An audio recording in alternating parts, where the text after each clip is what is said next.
racing through the tunnel cause I see the light, and I'm about to give it everything I got in spite of all of my fears and all of my tears. I'm about to switch it up and start to change the gears. Definitely go all out. Ain't no time for me to postpone and say not now.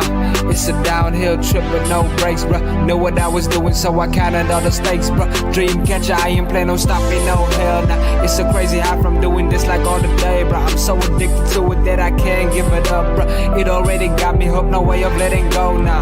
Just so you know, bruh, I'ma chase it. Been running so long that I got shoes with no laces. Wishing of having a bunch of watches with a whole lot of different gold faces. Success coming soon and I can already taste it. Dream catcher, oh, it's bigger than you could ever imagine. So big that I'm wanting a mansion. Hope you're lucky enough that you could have one. It's a dream catcher, oh, it's bigger than you could ever imagine. So big that I'm wanting a mansion. Hope you're lucky enough that you could have one. I said dream catcher, oh, it's bigger than you could ever imagine. So big that I'm wanting a mansion. Hope you're lucky enough that you could have one. I said dream catcher, oh, it's bigger than you could ever imagine. So big that I'm wanting a mansion. Hope you're lucky enough that you could have one.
Let me hear it again, show 'em how the town does it. When we come through, just win, baby, what we gon' do? Got the other team shaking cause we hitting hard. R.I.P. Jack Tatum and R.I.P. Al Davis. Never been a traitor, I'm a Raider, Raider, Raider, Raider, Raider, Raider, Raider. Oakland Raider, Raider, Raider, Raider, Raider, Raider, Raider. I'm a Raider, Raider, Raider, Raider, Raider, Raider, Raider. Oakland Raider, Raider, Raider, Raider, Raider, Raider, Raider. All I make is highlights, that was Crabtree. Whole crowd do the wave, do the max beat. And my favorite 32, that was Jack T. I look better in a silver and a black tee. When you thought we fell off, Raiders right back. Only one eye and win, eye patch. At the Coliseum, about to make the fire crack. All I make is hard hits like Khalil Mack. Yeah, D-Card, we stars. Bo Jackson, jersey number 3-4. I'm a Raider, Oakland Raider. From the Bay to LA to Las Vegas. I'm a Raider, Raider, Raider, Raider, Raider, Raider, Raider. Oakland Raider, Raider, Raider, Raider, Raider, Raider, Raider. I'm a Raider, Raider, Raider, Raider, Raider, Raider, Raider. Oakland Raider, Raider, Raider, Raider, Raider, Raider, Raider. I'm a Raider.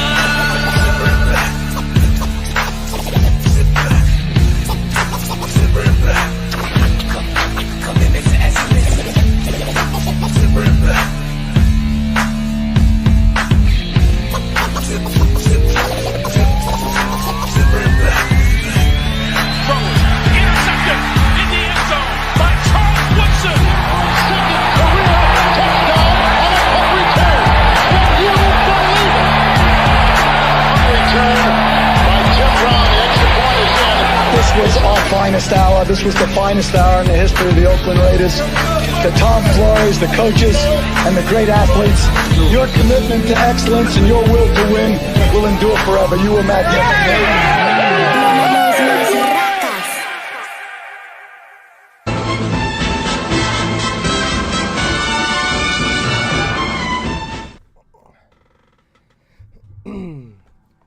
Yo, What is going on, Raider Nation, man? What is going on, YouTube? Welcome to another edition of Tailgate Talk, man. You feel me? Where we don't ban, we don't block, we smoke our shit, we talk our talk, man. That's the Raider way, man. I'm your host, RaiderBen. You guys know what time it is, bro. This is going to be the first ever edition of Tailgate Talk where it's going to be a fan show. So I'm going to give, if you guys want to come up and chill and talk about the Raiders, this is your opportunity. You feel me? If you guys got something on your mind, you feel me? However you feel about the team, man, you just want to talk about it and shit, man. That link that is pinned to the top of the comment section, you'll see it in a blue comment. That's actually the link to this show. So if you would like to join the show and come talk with me, man, now is your time.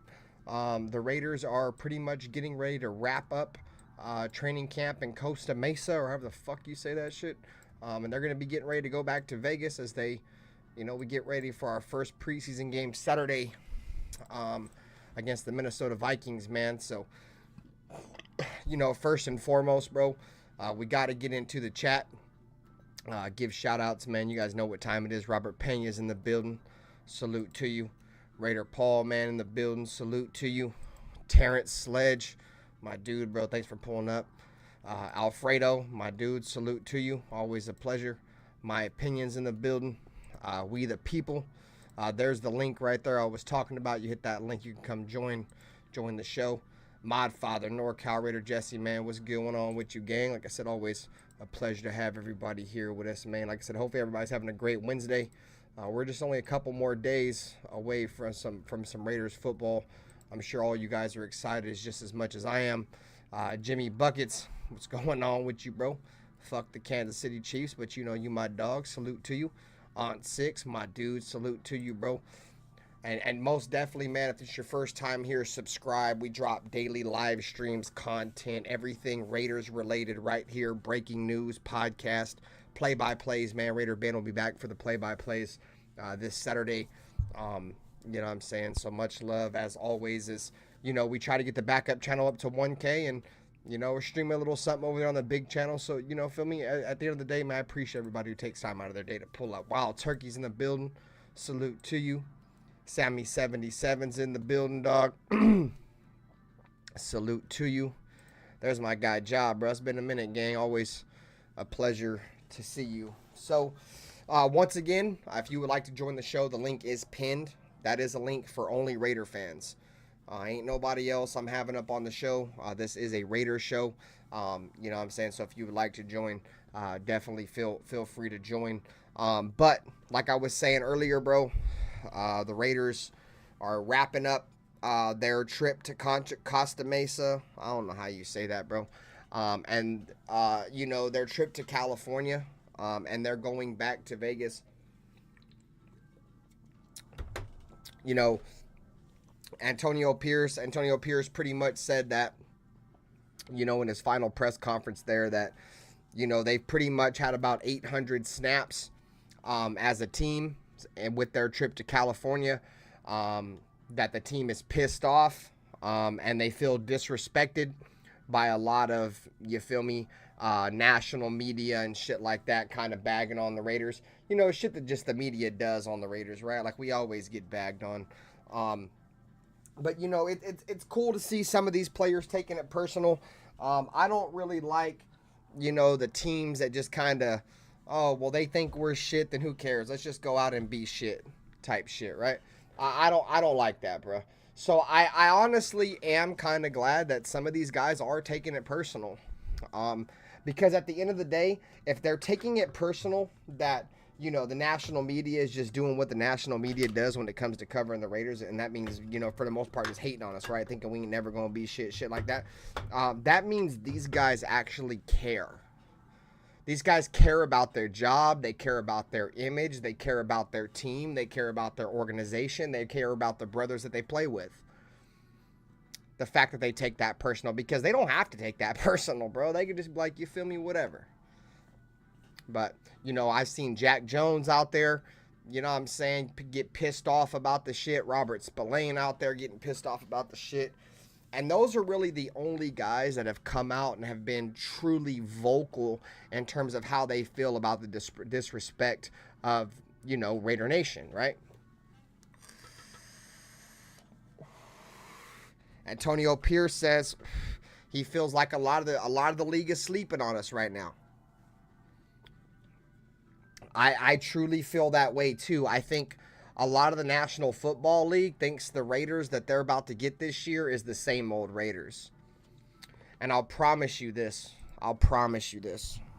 This Raiders team that's about to go out there, hey, this isn't the same old Raiders team, bro. Let me reset my mic. Give me a second.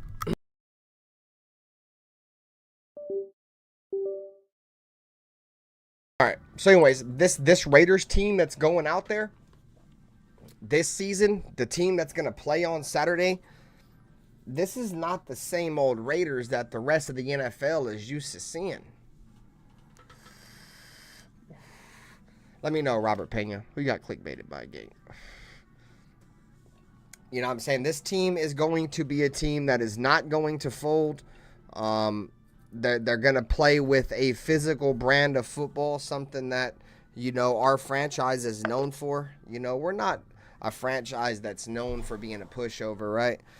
And I honestly feel like we've probably been a pushover for far too long. He said hammer. We've been a pushover for far too long.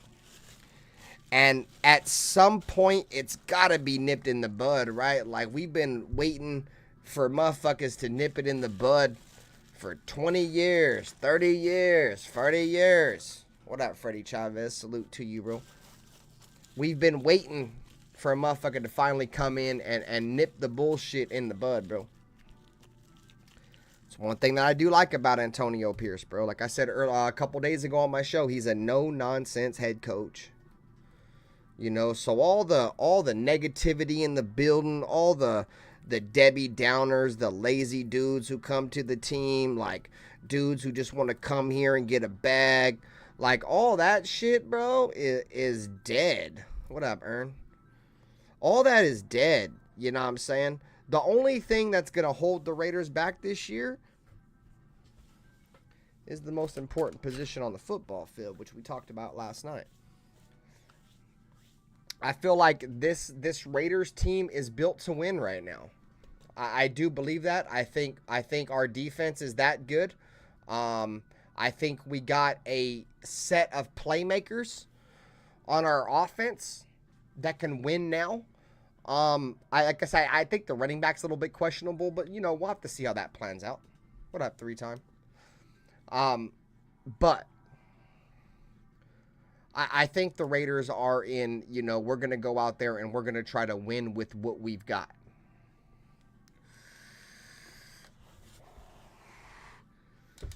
That's questionable, in my opinion. I'll show you guys on Twitter what I've seen. Today, the Raiders did their final practice in Contra Mesa or whatever it's called, and neither one of these quarterbacks look good. Woo Governor, I know, you feel me, Rebel's a big fan of Woo Governor. Shout out to the 20, man. You feel much love. Definitely hit the like button for your boy. Woo Governor got his first interception of training camp. I think they said the Raiders had a total of 4 interceptions today, bro. I don't... All right, Pizzle. I don't understand why we don't have quarterbacks that can't go out there and just have a... Bro, have we heard one training camp where our quarterbacks ain't turned the ball over multiple times? Not just once, bro, but like multiple times, dog. Like these quarterbacks, hey, I appreciate you, Aunt Maine. My boy Aunt always in here just throwing shade on them, bro. Fuck Dustin, Ozzy, Cortez, Sultan, and now back to the stream, gang. Appreciate you, Brody. But fuck, what the fuck was I talking about, bro? I'd be losing my train of thought sometimes. But that's what I was talking about. Multiple turnovers, bro. We have to be able to go out there, bro, in camp at some point and not have a bunch of turnovers from our quarterbacks, dude. And, you know, we've had this. What up, All Eyes on G, Anthony Provencio, bro. Salute to you, go Raiders. Hey, so we've gone over this, right? Like, is our defense that good? Our defense might be that good. But I'm being 100% honest with y'all, dude. I haven't seen one camp yet where the Raiders quarterbacks haven't turned the ball over multiple times, bro. Like I said, not just one interception, but it's like every single practice. Minshew throws 2 interceptions. You know what I'm saying? What up, babe? Fucking Aiden O'Connell throws 2 interceptions. Minshew throws it up into triple coverage and is intercepted. Minshew is overthrowing wide receivers. Aiden O'Connell is throwing into triple coverage. Aiden O'Connell's overthrowing receivers. Dude, it's the quarterbacks, bro, where we're at right now, bro, are so inconsistent, bro. Like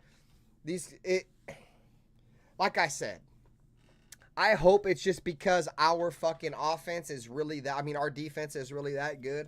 Like I said, I do think our defense is decent, bro. I think our defense will be a competitive defense, bro. Like, our defense will go out there and we're going to compete with mainly any offense in the NFL.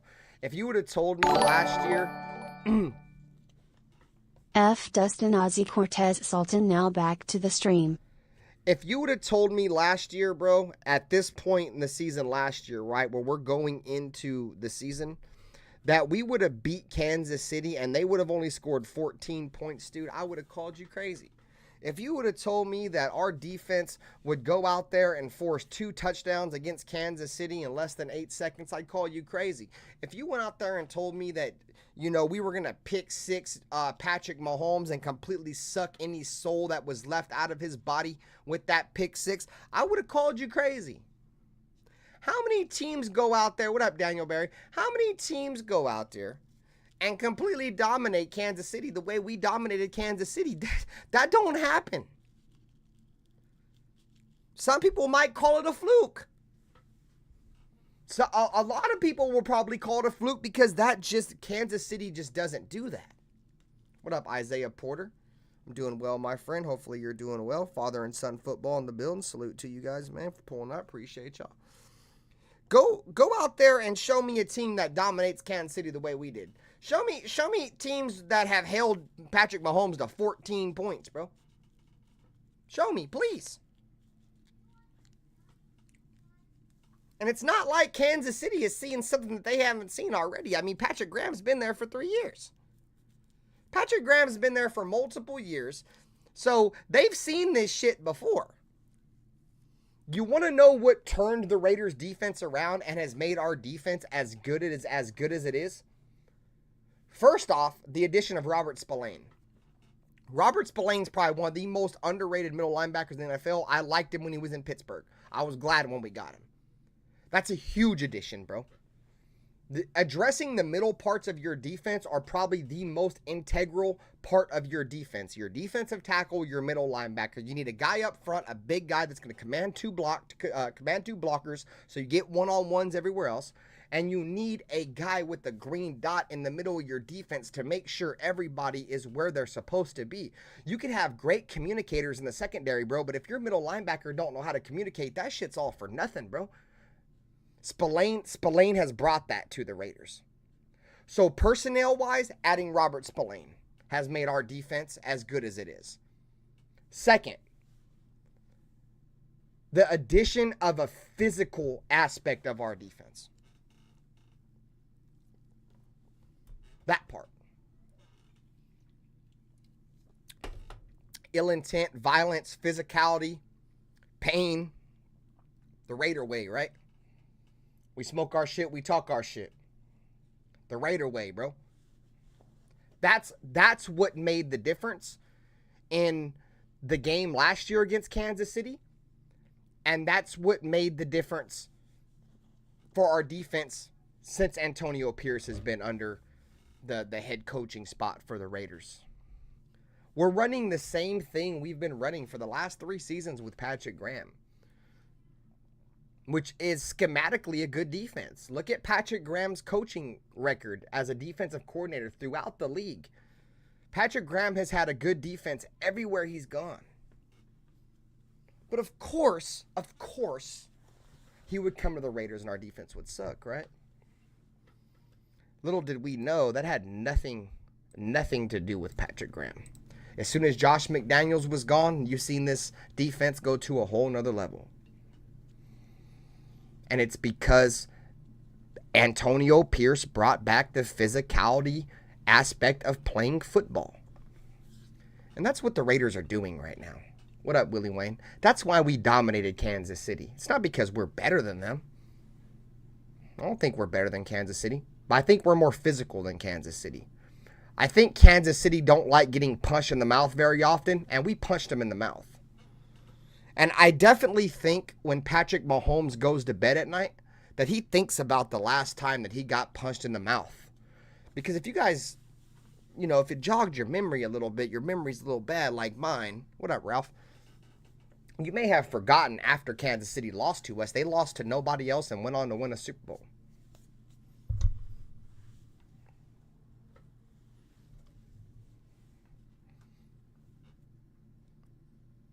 The Raiders, defensively, are one of the most probably underrated teams in the league. I honestly think there's a potential there to be a top 5 defense. Mainly based off our defensive line that has 3 guys on it that are probably all going to have 10-plus sacks. Wilkins 10-plus, Crosby 10-plus, Kuntz 10-plus. I can almost promise you that. That's 30 sacks between 3 players. You add an Adam Butler that's going to get you 6 to 8. You add a John Jenkins that's going to get you 2 to 4. You add Tyree Wilson, who probably ain't going to do shit, but I'm hoping he can get, between 4 and 6.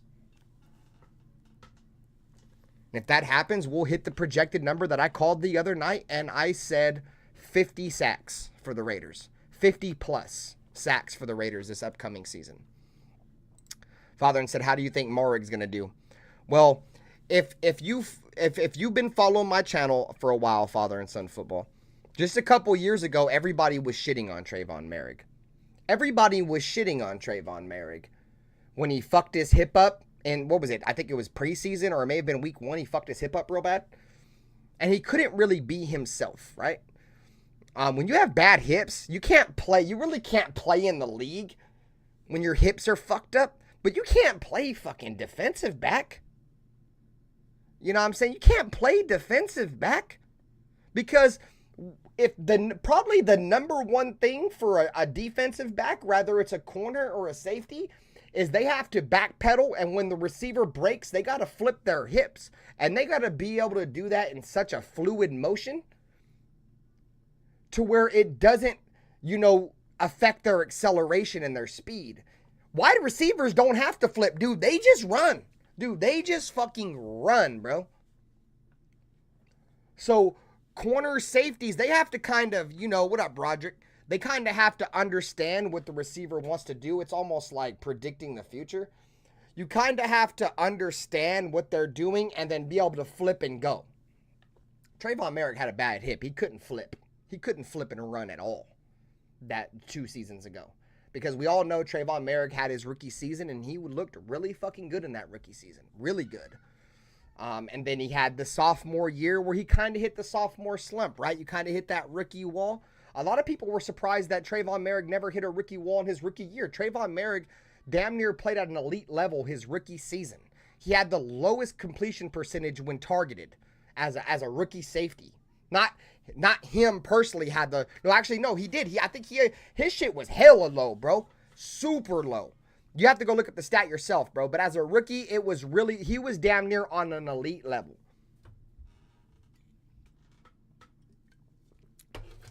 You're starting to see Trayvon Moehrig getting used to play a 2-high system. Trayvon Moehrig comes from TCU. That was a single high defense, cover 3, cover 1 base defense, where they just had one roaming safety over the top, and his name was Trayvon Moehrig. When Trayvon Moehrig was drafted by the Raiders, I believe it was a Gus Bradley system. It was a single high system. Josh McDaniels came in, he flipped the system, made it a 2-high system. Now Trayvon Moehrig is switching positions from free safety to strong safety. So Trayvon Moehrig, after his rookie season, which is kind of, expected, sophomore slump, shit like that happened, right? He's dealing with that. He's dealing with a change of defense, right? Because he's going from Bradley to Graham. He's dealing with the position change, going from free safety to strong safety. And now he's got bad hips. And he's already not really known to be a great tackler. He's more of a cover guy. So if you put all those things into one pot and you whip it up, and you know what you're going to make? You're going to make a big old plate of failure. If you put all those things together that I just served for you in that cauldron. Now you're seeing Trayvon Moehrig healthy. You're seeing him in the system for multiple years in a row.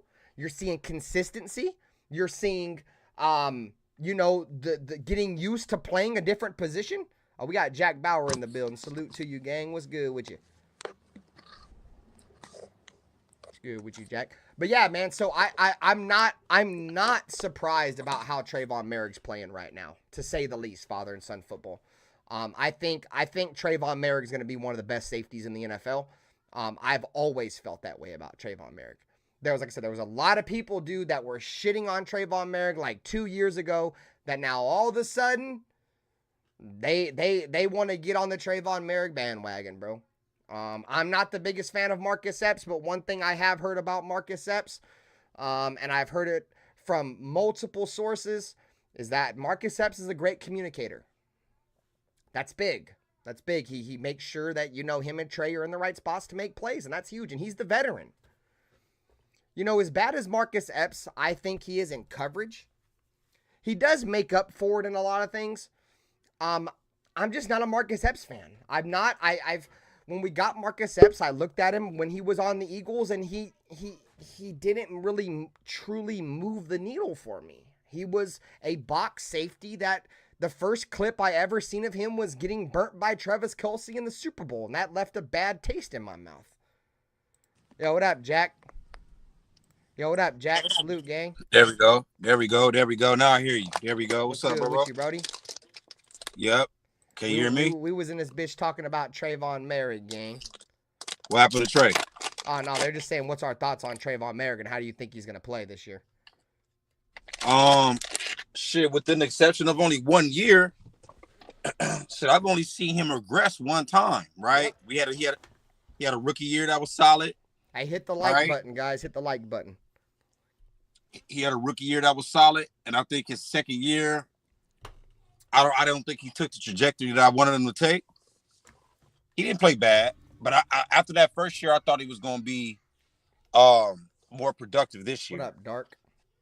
Now, I'm expecting big things from him, bro. I mean, because there was never a point in time where I never thought he was wasn't a baller. You know what I'm saying? So at his position, bro, where he was drafted second round, I like where he's at, bro. I like where he's at. I mean, we can always nitpick and say we want a all-pro back there, but man, I'm good with Trayvon, bro. I'm good with Trayvon, and I like him as an addition to this new little secondary we got cracking. So I'm good with it. Yeah, bro. I think you've been here with me the entire time, Jack. You know my opinions on Trayvon Moehrig, bro. I've been a Trayvon Moehrig stan since we drafted him. Right. My draft reaction, that, like I said, guys, you guys seen my Brock Bowers reaction where I was super excited. There's not too many picks that I get excited for. You know, was another guy that I got really excited for when we drafted him? Trayvon fucking Moehrig. When we drafted Trayvon Moehrig, he was the #1 ranked safety in the draft. He was a projected first-round pick. He got diagnosed with a back injury like the day of the draft, and he fell. Guys like Javon Holland and Andre Sisco got taken before him, dude. You know what I'm saying? And he was the best safety in that draft. Period. Point blank, period. Best safety in the fucking draft. And he fell to the second round because a undiagnosed back injury that wasn't even diagnosed until the draft, bro. And I honestly think Trayvon Moehrig is that good, bro. He was the best safety in that draft. He was a projected first-round pick that we got in the second, that had a great rookie year, had a sophomore slump with injuries, and he came back last season and played damn well, especially in what Antonio Pierce is trying to coach up on defense. What up, Joe E? And also, I would give Raider Nation a whole lot of credit for that pick, bro. Because Raider Nation was on the Raiders' ass about getting Trayvon Moehrig when we passed up on him. You know what I'm saying? I don't know if you remember, but social media was going fucking crazy when we got to that pick and Trayvon Moehrig was there. They was like, you have got to pick this dude. You have got to pick him. And if I'm not mistaken, that was the Mike Mayock era, right? Regime, right? Right? Yeah. Yeah, and so he got drafted under Gruden. Yeah. And he got drafted under Gruden and Gus Bradley, bro. He was the perfect safety for Gus Bradley's defense. Because Gus Bradley ran the single high, cover 3, cover 1 base coverage, and that's exactly what Trayvon Moehrig ran in TCU. If you go look at go watch TCU now, that's still all they run is single high, cover 3 safety, bro. That's all they run. Then you have to come to the NFL and then learn how to play with 2 safeties back there. Well, you know when he came to the NFL, he got put right in the perfect situation with Gus Bradley because he was a single high, and that's what we ran that year. Yeah. And then the second year when McDaniels came in and bought Patrick Graham ran more of a cover 2 shell type of defense towards 2 high safeties. And not only did Jack Bauer, not only did he have to learn a whole new defense, he switched positions. He went from free safety, a single high, to a strong safety in a split safety system, dog. Yeah. You know what I mean? What up, Pyro? There's a lot of shit that goes into that. What up, 2 cents? It's not just the injury, because the injury is significant. Any kind of hip injury to a defensive back is significant. He changed the scheme. He changed the coach. He changed positions. Yeah. You got one guy that's prevented that home run, right? And then that's all your of a free sudden safety. And that's what Moehrig was, bro. And now he's trying to transition to kind of play the box a little bit. Yeah, that ain't right. Dude, they still have Marcus Epps labeled as the free safety when, all honesty, dude, I think they have it backwards. I think Moehrig should be your free safety and Epps should be your box safety, dude. That's what I'm saying, Joe O.E. I said that earlier, dude. Like, Epps is so bad in coverage. He does make up for it with a couple of other things. But, dude, he's so bad in coverage, bro. There's no fucking way in hell Marcus Epps should be our free safety. Free safeties are known for coverage, not fucking tackling, bro. I think that might be a mistake, bro. No, that's what we ran last year. That's what I'm saying, Jack. It's the same thing we ran last year. Marcus Epps was getting his ass cooked up, bro. I remember we played Miami, dude, and I'll never forget it, bro, because that was the play. I'm like, dude, Marcus Epps can't play in this defense. Tyreek Hill ran a post route, dude, across the middle. Free safeties are supposed to go way back, dude. Keep fucking running, especially if you got Tyreek Hill, right? Marcus Epps creeped up, bro, and Tyreek Hill burnt us for that touchdown, dude, right behind him. You're a free safety. You don't let nothing get behind you, bro. What the fuck are you doing? And guess what happened? He got benched. Isaiah Palamau came in the next drive. Isaiah Palamau had an interception, and he played lights out that entire game. That's why Isaiah Palamau is the future for the Raiders. But he should have been playing anyway. Despite Epps and Moehrig out there. It's because they paid Epps so much money, Jack. They're not going to bench him. He makes too much. Well, that's why this was the same shit we had last year when we had the Chandler Jones contract that we were going to have to face. Like, why would you draft Tyree Wilson? You're not going to play him over a defensive end that's making $20 million. They're not going to play a undrafted free agent that's not even making $1 million over a safety that they just made one of the highest paid safeties in the league. They're not going to do that because what's going to happen, it's going to make them look stupid, and they don't want to look stupid. What up, Buck? Well, it's a thin line between looking stupid and losing, so which one you want to do? No, I get it. You know what I'm saying? It's an ego thing, bro. Coaches don't want to be wrong, dude. And here's the thing with that, though, bro. I think that's usually how it is 9 times out of 10, but I don't think that's how it's going to be on this team, bro. I don't think your paycheck is going to determine your play, so to speak, right? So, as an example. Hey, shout out to the 40 people watching, man. Make sure you guys hit the like button.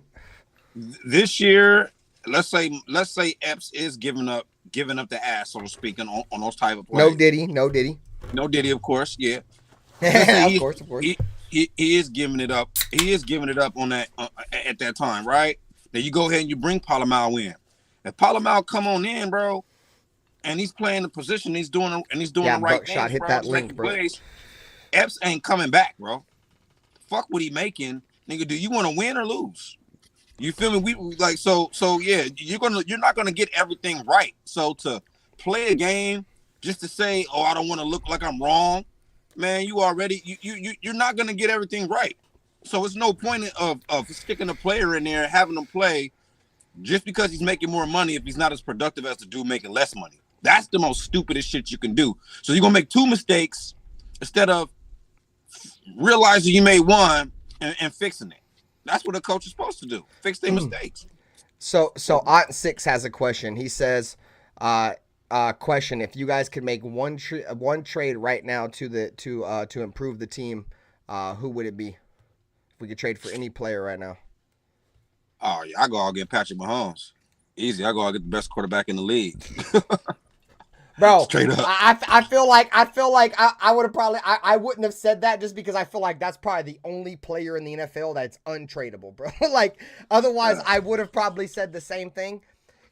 I'm gonna go out and if I could trade for one player in the NFL right now, give me Sauce Gardner, bro. Send over Devontae, send a first-round pick, send me Sauce Gardner. Team him up with Jack Jones. Our wide receiver core will take a little bit of hit, bro. You just got one of the best corners in the NFL, dude. In the young, bro. Like, I'm taking that, dog. Because I feel like that's the one weak link with our defense, bro. What up, Afakasi? I'm not taking Joe Burrow. That dude can't stay healthy, bro. He's hurt every fucking year. Yeah, I'm getting Pat Mahomes, bro. If I can make any trade. And we do need a quarterback, so I do see the Pat Mahomes answer, but I just feel like that's one guy that's untradeable. I think Joe Burrow is a player would be tradable before Mahomes would be tradable. I mean, ain't none of these motherfuckers gonna be tradable. I'm just saying. No, I know. I'm just saying. I'm just looking. I'm just saying, like, if any of these guys were tradable, dude, Mahomes is way less tradable than Burrow, though, gang. I mean, I feel you, but I mean, shit, all of them untradeable. It's no, I mean, shit. Yeah, I'm stupid. Don't listen to me, bro. I'm just saying, if we're gonna be able to make one trade, despite who's more tradable or not, we're gonna just make one trade to make the Raiders better. I don't see how anybody pick anybody but Mahomes. Yeah, see, you're right. Like, what are we picking a corner for? What are we picking a corner for? We ain't got the a best quarterback. Okay, yeah. No. That makes sense. I'll think myself. I'm going still, straight. dude, I still want a corner. That just shows y'all how much I want a goddamn corner, gang. I'd say fucking quarterback. Go out there with Aiden O'Connell and Gardner. Just give me motherfucking Sauce Johnson, you heard? Hell nah. Yeah, I feel you though, but hell nah. Give me that quarterback, bro. Ern said Lamar Jackson. Sammy likes Burrow. I like Burrow. He's injury prone, dude. You know what I'm saying? Bro, I like Burrow. He's legit. Pizzle likes Joe Burrow. Joe Burrow. You know what I'm saying? I like Joe Burrow. I think he's going to be all right. I don't think like Joe Burrow's ass because he be beating up on Mahomes all the time. Mahomes can't beat the Bengals, bro. And Joe Burrow. You know what I'm saying? Yeah, I think Joe's pretty cool, bro. I'd trade for Joe too. I'd trade How for you him. feeling going into this game, Jack? You excited? I wouldn't use that word. I would use the more. I would say I'm anxious, bro, because like out of all the units that we got, bro, I'm not really sweating it, bro. I'm really sweating this quarterback shit, bro. Because I think that's really where I've been sweating the quarterback shit all goddamn offseason. Motherfuckers like, no, we're good, bro. I've been sweating this shit, gang. I'm gonna get on my Dustin high horse real quick. I've been telling y'all that our quarterback situation was ass. Everybody's like, oh, the defense going, bro. Our quarterback situation is fucking dog shit, bro. Like, you know, our quarterback situation's got to be real bad if RaiderBen wants Derek Carr back, dude. Our quarterback situation's got to be real bad if I want Derek Carr back, bro. You feel me? On some real type shit, gang. Like, bro, this quarterback situation is fucked. And if we can't run the football, dude, we're double fucked. We're double fucked, bro. So, my bad. Yeah, so Jack, sorry. No.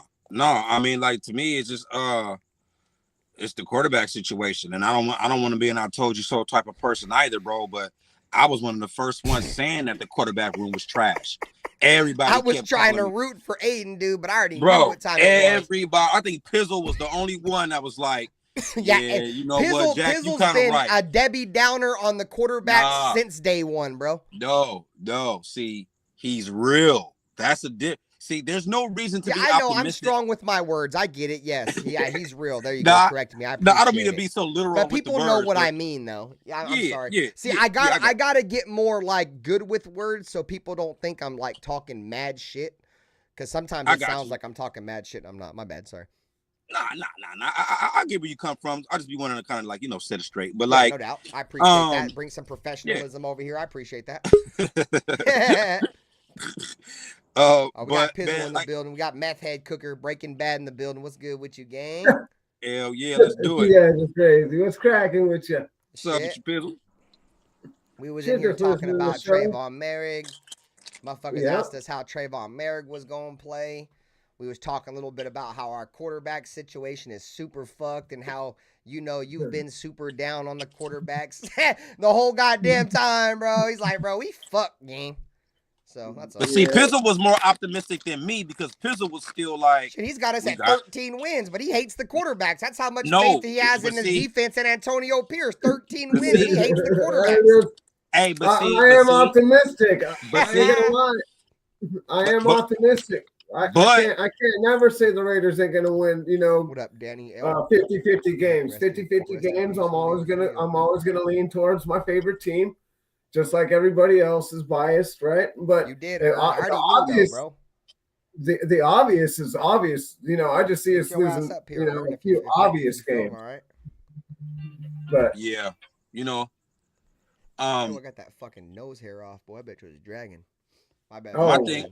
my thing was just like, our competition is steep. You know what I'm saying? And we ain't gonna be playing ourselves in practice in the season every fucking time. So we gotta measure ourselves versus the competition, not what we're just looking at. And he looks cool. I think he's gonna know. How is he gonna fucking face? How is he gonna go against Josh Allen? How can he face against Joe Burrow? How is he gonna score off against other players? That's what's fucking important. Mm-hmm. So when we sitting there looking at this QB competition, to me, it's fucking underwhelming, bro.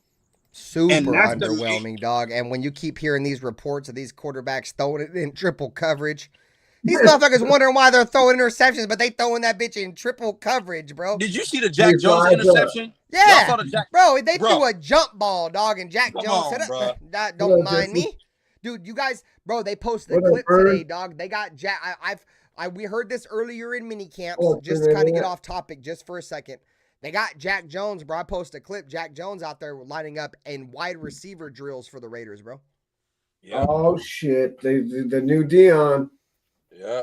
They say his hands are that good, bro, that they got him out there like on some special type trick play type shit. Mm-hmm. I don't see why not, bro. Jack Jones, one of them dudes, bro. Yeah, he's a dog, bro. That's what I like about him. He's just gonna be an all-pro this year, bro. He's gonna be an all-pro. Like, he's got the right attitude you want in the corner, bro. Like that part, bro. Like, remember he wasn't even on the team but like 2 or 3 weeks, maybe less than that, before we played Kansas City. And he was like, you want to know how you shut down the show? You stop the magician, bro. What'd he do? Pick six his bitch ass, bro. Shut his mouth, stared him down. Mahomes' confidence was shook the entire game after that, bro. You got a combination of Max and Jack. When he walked him down, bro, Mahomes couldn't even really engineer an offense for the rest of the game. They didn't do shit till like the fourth quarter. We can't afford, y'all? Something that we cannot afford that seems to always happen to the Raiders, bro? What? We cannot afford for a high-priced free agents to come over here and play like ass. Christian Wilkins. Please don't go up that tree, dog. Hey, I feel you, though. I feel you. What if he comes over here and shits the bed, dog? And plays mid? I mean, what if he comes over here? Something that players do to us all the time. Exactly. Would it be uncharacteristically a move by the Raiders to bring in some dude that, is super highly touted and shit? I don't think it's going to happen. But, dude, what if it does? What if he thinks he can just come over here and just play slouch? I honestly don't think. I think those days are over, Jack. At least on the defensive line and defense, just because the player that Max Crosby is. I don't think Max Crosby's going to put up with any of that, bro. Team. You're going to be off the fucking team. Like, that's why exactly, bro. I think Max Crosby. I was watching this interview today. Word holds that much, bro. You would be out of there, dog. Yeah, I was watching Wilkins' interview today before the show here. They had a little interview with him. He'll get 10 plus this year. He ain't never played with a player like Max Crosby. And I think last year he had eight sacks as a defensive tackle, dude. That's impressive. I think it was 9 or something. But yeah, he's gonna get double don't get digits. That many sacks, dude. Yeah, no, especially DTs. I mean, people don't realize most of those guys are getting double teamed. Yeah, you know how hard it is to get double-digit sacks as a defensive tackle, dude? When you're getting 8 to 10, when you're getting close to 10, you're getting 8 or 9, bro. That's elite. And you're good against the run. Yep. And you're an every down defensive tackle. You never come off the field. That's the kind of, that's why he said mainly he came over here because of Max. He wanted to play with somebody that matches his energy, bro. He matches his energy, dude, because that's one thing that makes Christian Wilkins real good too. His motor, he never stops going. He ain't gonna come. I don't think he's gonna come over here and sit on his thumb. I hope not. Hell, No, but I see what Jack's saying though. Just say hypothetically. I get it. Because it's happened before. This has happened plenty of times. You guys remember Javon Walker? But you know what? The worst. That Javon Walker signing is probably one of the worst free agent signings, not only of the Raiders, but in like all time of NFL history. Warren Sapp was bad too. Raider Edgar said Jack's finna have to jump his car in the morning with that interior light on all night. No, we don't drive no buckets out here, Raider Edgar. I appreciate you for sliding, bro. We drive nice whips, gang. I can leave my shit on all night. My shit 2023. I can leave my shit on all night. My shit ain't about to burn out. Yeah, I should stay on. If you driving a bucket, you driving one of them 1994 Toyota Camrys or something. You better cut your shit off at the light. That joint off after like 10 minutes, gang. Yeah, you got to cut your car off at the light, bro. Your shit gets cut back that part, bro. On me, shit. On no, me, I was gonna say one thing though about that. Shout out to the 50, man. Appreciate y'all. Hit the like, man. Like it up.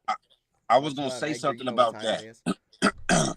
Ben, when we had a history of doing that, bro, that was because the Raiders were, and this is something that we embraced as well, but this is like a double-edged sword. we always embraced the Raiders as a team that brought in older players, maybe thought they were over the hill, and bring them in for one last shot. And so many times have we done that, and guys were out. They came and they were fucking gone, bro. It wasn't no production they gave us. You know what I'm saying? Think about the guys: Woodley, Sapp, Justin Tuck. I mean, he gave us some production. But just think about all these guys we've had over the last 15 years, but we got them on the back end of their careers. We're not getting. I like Richard Seymour was a good one. I like Richard Seymour. No, we've had some good ones. No. We've had some good ones. Even though Richard Seymour was on the back end of his career, Richard Seymour was good for us, dude. We've had some good Richard ones. Seymour. You guys remember Richard Seymour? I also like Burgess. Burgess was a good. Seymour didn't even show up in the like he showed up the day of the game. We played the Chargers on a nighttime game, like a Monday night or a Sunday night. Yeah. Nobody, like, they didn't even know if he was gonna show up, bro. Not only did Richard Seymour show up to the game like at kickoff on some Bobby Boucher type shit, but also went out there and had like 2 or 3 sacks. You feel me? We lost the game on some bullshit, but Richard, I remember that shit, dude. So what I'm saying, sorry, dude. No, it's cool. So what I'm saying is, I don't get memories very often. For real. With the exception of some of those guys we named, Christian's gonna be all right because he's actually coming somewhat in the prime of his career. Yeah, I don't expect the guy coming into a good situation. Right. I don't expect the guy to come into this situation almost at the prime of his career, just totally fall off the cliff, as opposed to what we were witnessing before with the older guys coming into Raider Nation. And one last thing about Javon Walker, I know I said this before, and I'll keep saying it. I still give Javon Walker credit because when Al Davis gave him that contract, he wanted to give all that money back to Al Davis. He wanted to give every dime back to him. And Al Davis told him to keep all the money, bro. That's how real Al Davis was. But Javon Walker, a real nigga, bro. He tried to give all that money back to Al Davis because I don't know if you remember. I didn't even know that. Yeah, because I don't know if you remember, Javon Walker got jumped. Gang. I don't know if you remember, but he got jumped in Oakland. Oh shit! They jumped his ass. Yeah, they jumped his ass in the town. He was drunk, doing all kind of weird shit. Eating bucket naked with the 40 piece to his melon. Yeah, he was doing all kind of shit, man. So, like I said, Al Davis told him to keep that money, bro. I think Wilkins was eyeing Max's game when they were playing when they played Miami, and he was like he's a huge fan of Max Crosby too, though. Yeah, and he's like, hey, he's seen that he needs help, and maybe he's thinking, man, if I got that kind of energy on that side with me on the other side, we can fucking wreck shop. So, hopefully that's what he's thinking. Like, Ern, we'll wait and see, but like. He's not over the, like he said, like Jack said, he's not over the hill, dude. He's still coming up. He's still in his prime. That was going to lead me into this, right? People, like, our free agency was very quiet, right? Very quiet. but at the same time, it wasn't. Because we got the best defensive play. We got probably the best free agent. Yeah, we did. You don't see players of Christian Wilkins' stature, young, prime of their career type players that hit free agency. That does not happen. Nope. Unfortunately, when you pay Tua Tagovailoa $50+ million, you gotta let players like Christian Wilkins walk. And I think Someone's that's gonna gotta hurt know. them big time. Bradley Chubb, I think, retired on some wild shit. You know what I'm saying? So I think their defense is probably going to miss. They're going to miss Christian for sure.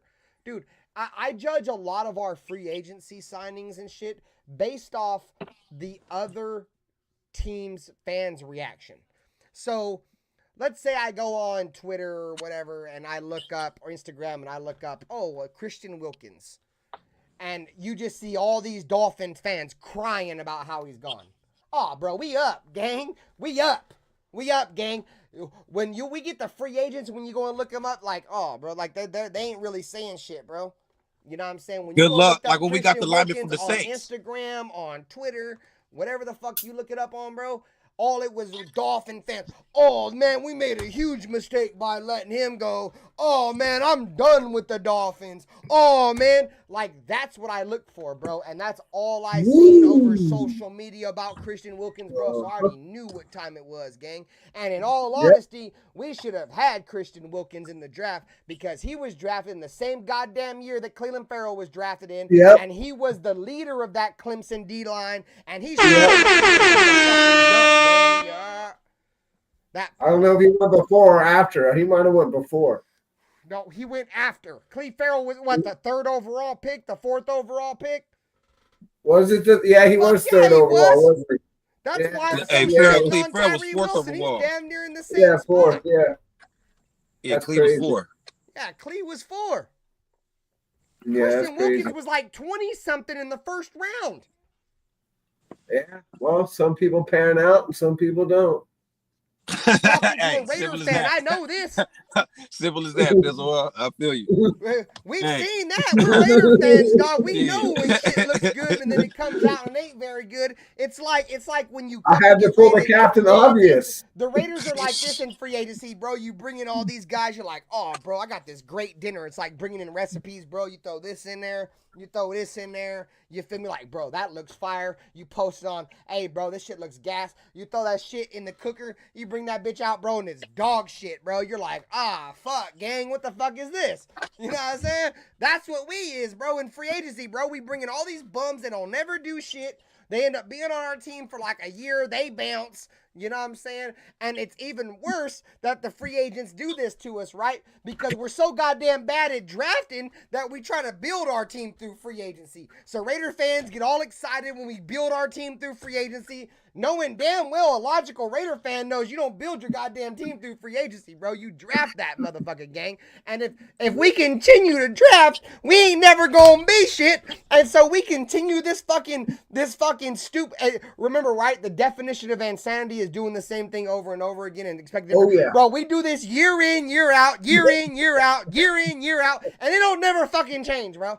So that's why I'm excited about Brock Bowers because, dude, we got the steal of the draft. I don't care what nobody says, dude. There's no way he falls out of the top 10. Jackson Powers Johnson, as long as he can be healthy, bro, our draft, in my opinion, knocked it out of the fucking park.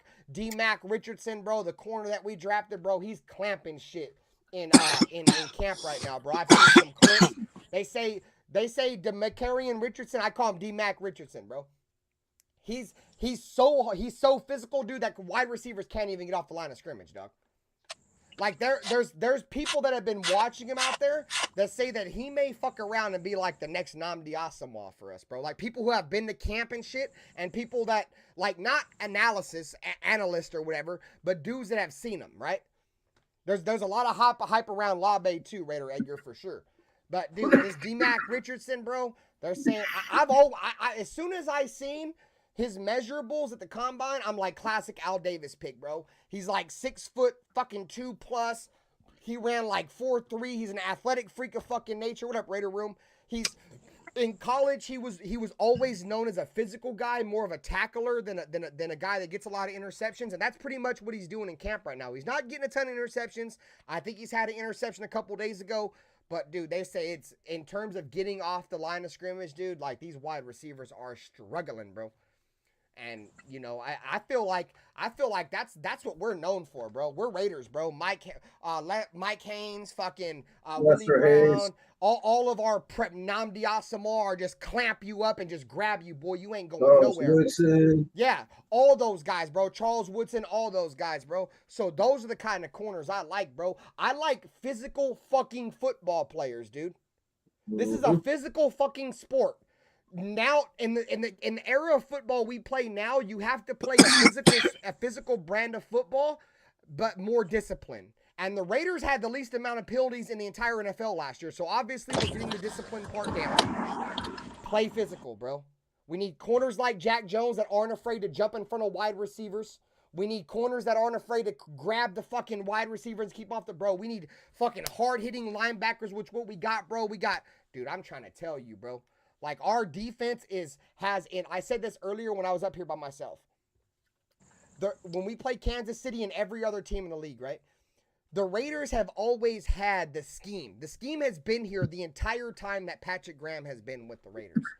What wasn't here was the physicality part of the game, bro. The physical part of the game. Hitting people in their fucking mouth, making people's nose bleeds, bro. Like, Kansas City knew in terms of a schematical point of how we were going to play that game. Travis Kelce went on Bussin' with the Boys and said, fucking Antonio Pierce had them dudes ready to come out there and physically whoop our ass like a street fight. And that's the difference between the old Raider defense and this new Raider defense, bro. The scheme is there. Now we're like, all right, bro, you think you're better than me? Let's go out there and let's fight. And bro, I'm trying to tell you, that mindset, if you can play with that mindset, discipline-wise, dude, there's nothing. I don't know if any of you guys have ever played football. Respectfully, in case you have, there's nothing more joyful as a football player than instilling your will on another man. And when your coach says go do that, go fucking hit it as a defensive player, right? Go hit him and make him feel it. And as long as you do it the right way, bro. This Raiders defense, bro, they're so excited, dude, because they know that right there. AP is going to give them the green light. Look what we did to Justin Jefferson last year. Pizzle was talking about it. I'm not the biggest fan of Marcus Epps. Dude, they sent Justin Jefferson over the middle. Okay, you want to send your best wide receiver over the middle where we're going straight You got to make them pay. Bro. Bow! It had What I Justin tell you Jefferson about spitting fucking up blood. spleen. Bro, they had Justin Jefferson spitting up blood in that documentary, bro. They're like, did you break your lip or something? He's like, nah, bro, that shit was coming out of his lungs, boy. That's how we fucking play. That's the Raiders that I grew up getting to see their highlights and shit. That's the Raider way, bro. You want to send your best player across the middle? Go for it. Watch what happens. Jack Tatum type shit. So for me, that football right there, bro. And that's what we're embracing. So for me, kind of rambling. Go ahead, gang. Salute to the chat, man. We still so got for me last year, the difference in the middle of the and you after Pierce took over. Before that, and for many years, you know, people may not realize this, but for many years, Bugsy and people like Philip Rivers and other quarterbacks would say, the Raiders will give up. We got the homie Earn. What's good with you, Earn? Go ahead, Pizzle. What's happening, yo? The Raiders defense will just quit. They'll quit. They'll give up. Just grind them out long enough, and they'll just quit. Grind them out. And that's what people used to do to us. And last year, after McDummy left, that no longer happened. They no longer stopped or gave up on themselves. They kept driving, and that's what I've seen the difference. There's no quit, bro. There's no quit at all. What's good with you, though, Earn? Long time no see, gang. What's good with you, Brody? What's going on with fam in there? You know what I'm saying? How y'all been? We cooling, bro. Nice to see you, good. gang. What up, bro? Some Raider football. Right, regardless if we in quarterback purgatory or not, we fired up for some Raiders football in this motherfucker. Hey, I told you motherfuckers this is gonna happen. Ben is like, I can't fucking stand Derek Carr. I was like, nigga, do you know what it was like before Derek Carr? I don't give a fuck. I don't give a fuck. It's been 9 years. I don't give a fuck about none of that shit. I was like, okay. So when I seen the title of your show yesterday, I couldn't, bro. I almost fucking dropped my beer, and I don't even drink beer. See, I still wouldn't even want DC, bro, because see the problem with DC. No. I'm not gonna sound like a flip flopper. I would take Derek back over these two dudes, bro. Hold on, like hey, I'm not even trying to hear that shit. The reason why I wouldn't want DC back, bro, just in general, is because the thing that got me mad with DC was when. What up, John Leon? When pressure came, he seemed to lose all sense of his game, and when the pressure was good, he looked like a Hall of Fame quarterback. I was tired of the ebbs and flows of Derek Carr's career as a Raider fan. Yeah, the roller coaster ride. He would get me high, then he would get me low, then he would get me high, then he would get me low. I got tired. I'd rather have highs and lows than be in a valley the whole fucking time like we are now. That's you. I respect it, but I got tired of that shit. I said, give him the fuck out of here. Give me somebody that can win games. Or let's start evaluating motherfuckers until we start winning and get to the place. Did you get what you was looking for? We haven't gotten there yet. It wasn't gonna happen in 1 year. I didn't expect for it to happen in 1 year. I was just tired of the situation that we was in. I was tired of it. It was stressful. Well, it was depressing. Now you have a whole nother situation. And I'd rather have this than have that, bro. I really rather see a young dude go out there and prove it. He ain't scared in the pocket. He can throw the fucking ball. Salute to you. You know what I'm saying? So I'd rather see what he can do than put DC back here, bro. I think we saw what he could do. I think we saw what he could do last year when he consistently overthrew Devontae Adams on easy routes. Well, look, I ain't gonna lie to you, Ern. I've been the most critical of Aiden O'Connell, but I've been the most critical of Aiden O'Connell on here, bro. But what I can say is that man can throw the ball accurate. He will stand in the pocket and throw the ball and get hit and not be scared.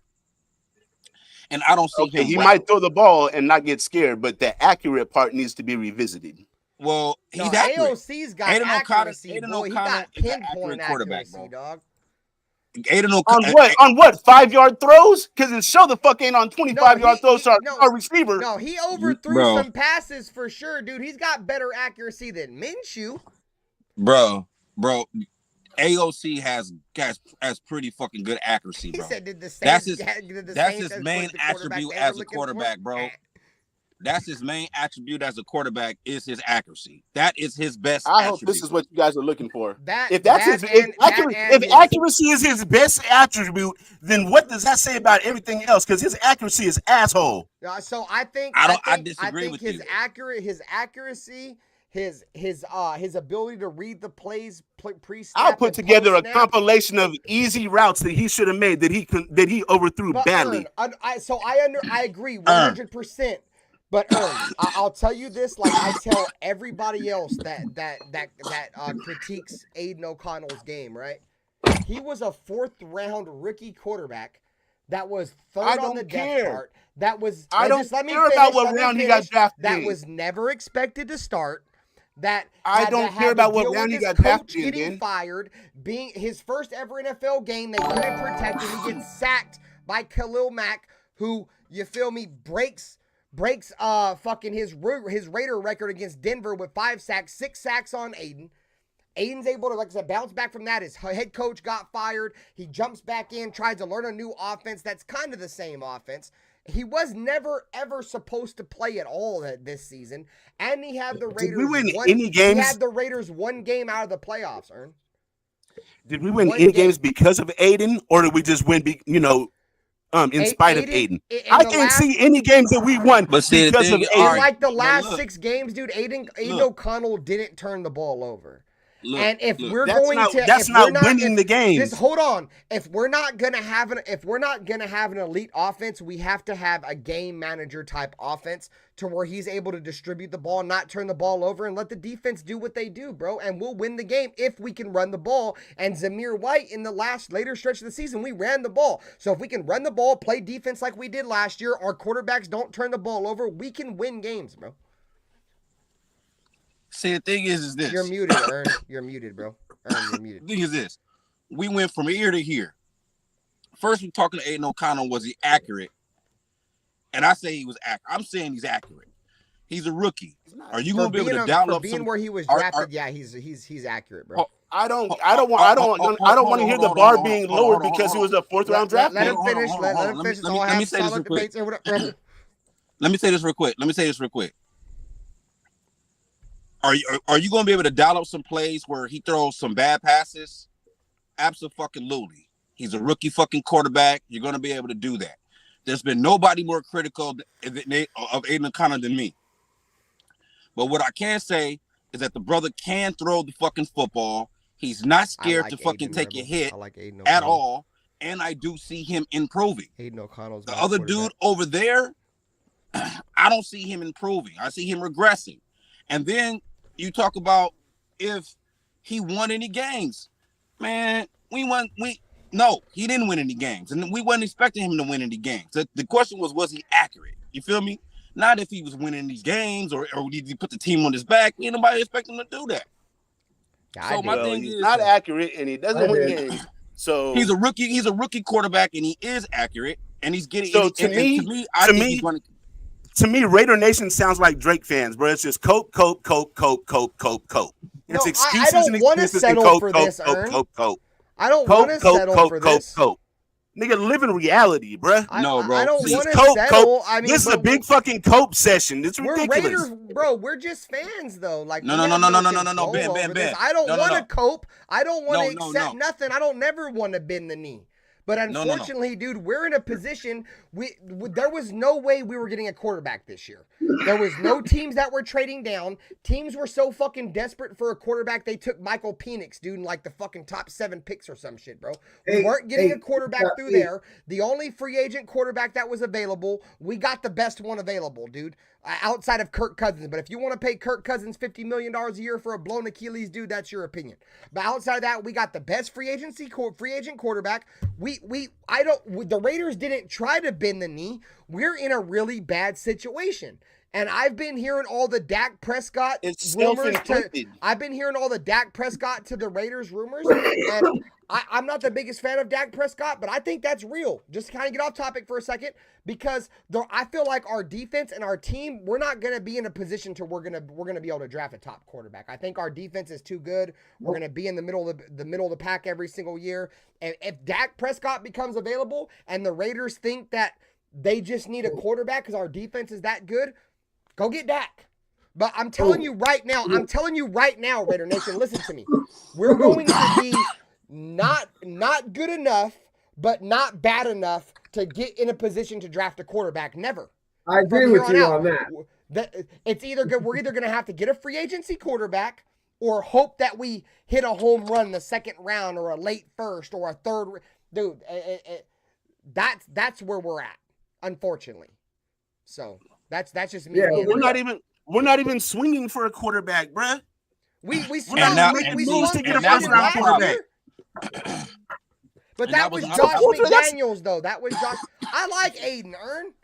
I like Aiden. I never did. I think he played extremely well last year, barring the circumstances, bro.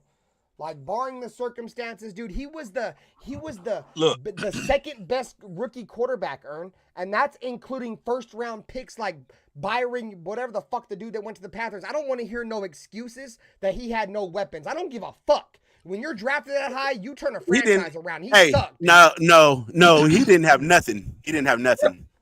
I don't give a fuck about that. I ain't trying to hear that shit. There was a lot more quarterbacks Did he have an in front of offseason? him, and he was the second best quarterback out of the entire draft. Did he? Barring all the circumstances. They got rid of all his weapons, bro. You got to give him a couple more years. Didn't even have Josh Jacobs for like the whole last 6 or 7 fucking games. We had Zamir White. I ain't trying to hear that shit. He had Devontae Adams and Jacoby Myers. I'm just saying. I would trying to hear that check shit. this out, Ern. I would way rather have my young quarterback in there with, an elite running back when healthy than a bunch of good wide receivers, because if you can't run the football, dude, those wide receivers don't mean shit, dog. Unfortunately, you don't get a choice. You can't get them the ball. Play action don't work, none of that shit. Hey, you know what I think? I think Nate said it the best, bro. A couple of episodes ago, when I was getting at him, kind of like how Ern is getting at us. When I was getting at you guys about Aiden just not being it, He was basically saying like the real. He was just like, look, he's what we got for now. Is he the fucking savior of the franchise? No. Is he gonna be fucking Joe Montana? Fucking no. But did he come in, given the situation and given the cards that was dealt to him last year, and supersede what he was supposed to do? Fuck yeah. What fucking rookie quarterback's gonna be able to come in and deal with a coaching change? Okay, Jack. I'll give you that. He did do better than he should have done for a 4th round draft pick.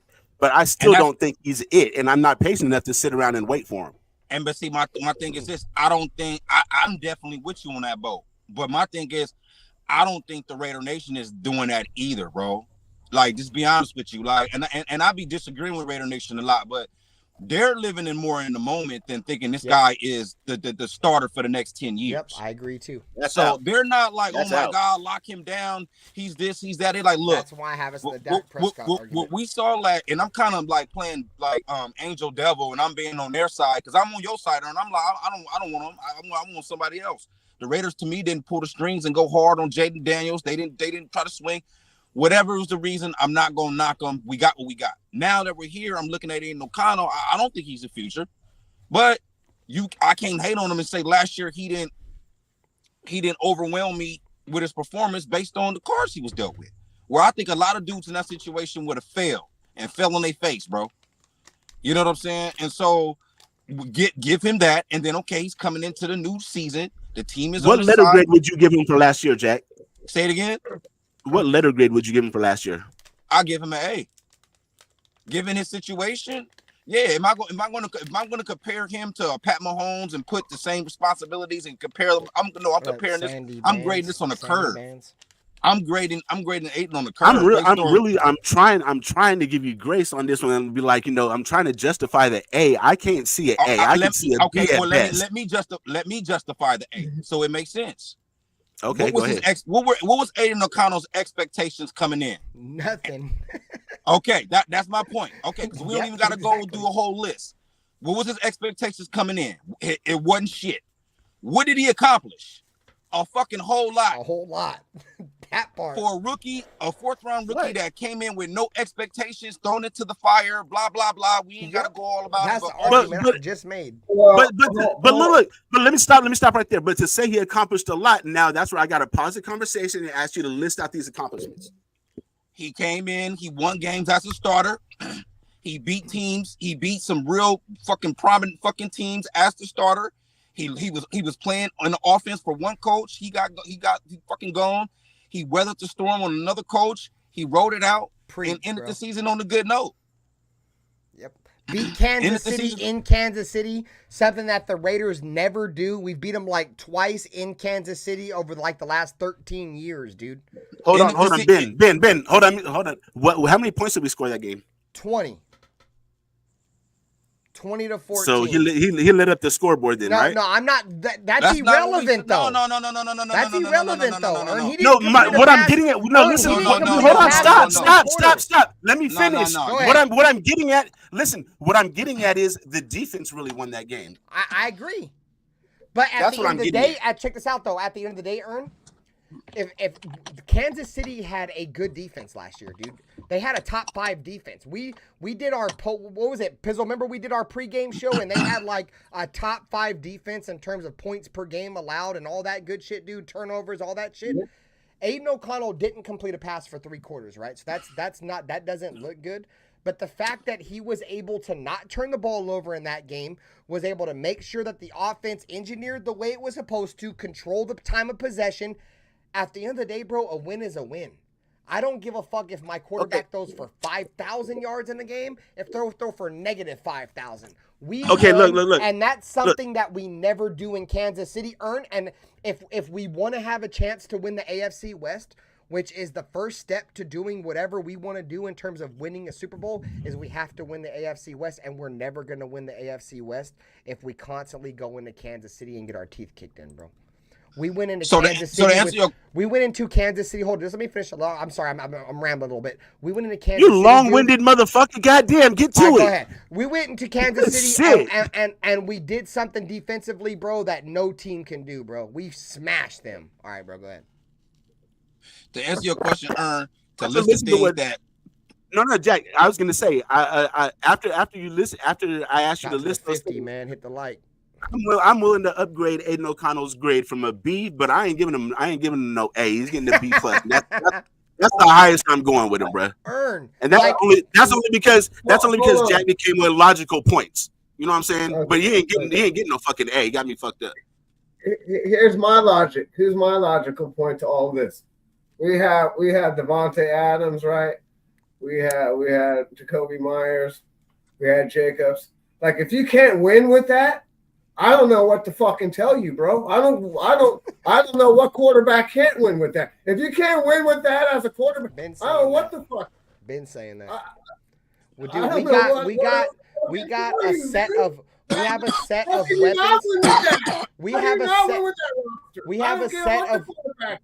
set of weapons offensively, dude, that any quarterback, in my opinion, can come in and play well. And guys, I'm not gonna lie to you. And just to finish real quick, like that's what scares me about Gardner, is that he has the same weapons Aiden O'Connell has. And dude, Gardner, who's been in the league for almost 7 years, can't even beat out a 4th round, 2nd year quarterback, dude. So. I'm dumbfounded by this too. I'll be honest with you guys. I'm not the hugest Dak Prescott fan, but I think a change of scene is best for him, and I think the Raiders will be a good fit for him, bro. And a lot of people think we're a quarterback away, Jack. He's good. He's just good enough to fuck it up a little bit in the AFC West. You know what I'm saying? Dude, I've seen people say on Instagram and Twitter that they would be so excited. They would be so excited to see Dak Prescott and Patrick Mahomes go at it twice per year, bro. Like, I've seen that. I would get Dak, bro. I think he needs. I would to get him too, bro. I would get Dak Prescott too, dude. I'm always about getting better, bro. Not for that kind of money. That's the going rate for quarterbacks, Pizzle, unfortunately, and I don't think we're going to get in a position to where we can draft one, dude. Like I said, I think we're going to be in a position to where we're never going to get, like people say, draft the quarterback next year, what, with the 12th pick, the 13th pick, the 14th pick? Dude, we're not getting no fucking quarterback that's turning our franchise around at that pick. Go get Dak. He's your best opportunity to win right now if that's what you want to do. Unless you're going to do what you didn't do last year, like I said, was package up 2-3 first-round picks and go get the best quarterback. Even if he's not available, knock on somebody's door and make him available. That's what the Raiders need to do. This ain't the year to do it, bro. I'm not trading 3 first-round picks for Shedeur Sanders, bro. I am not giving up 3 first rounds for Shedeur, bro. Nope. This next draft is gonna be trash. And this is the mentality I keep trying to get us Raider fans to get away from. Caring about these little ass first-round fucking picks. You get what I'm saying? Now I'm not saying give them for Shedeur. But I'm just saying in general, because I was arguing up and down, we should have gave him shit stuff for Jaden Daniel, but everybody kept saying it was too much. And I'm saying, okay, so you want to go into the season with Aiden O'Connell and the shit like now if we was in this motherfucking preseason right now with this game coming up on Saturday with Jaden Daniels as our quarterback, and the motherfucking preview is and the reports coming out of training camp is he been lighting it up. The fan pages have been going insane. Everybody's in hysteria because he's throwing 100-yard bombs to Devontae. Will we be giving a fuck about them 3 first-round picks? No. So my thing is, Raiders need to fucking stop playing around and they need to package them fucking picks up and go play.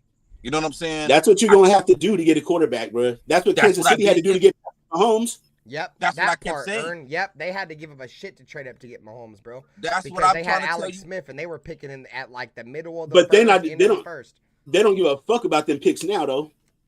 Nope. Come on. Yeah, the Rams don't either when they did what they what's did. crazy about Mahomes is that they gave him all that money and everybody thought it was going to be the craziest contract in NFL history. Dude, man, Mahomes ain't even a top 5 quarterback anymore in terms of how much money he makes. Yep. And these motherfuckers got a dynasty on their hands.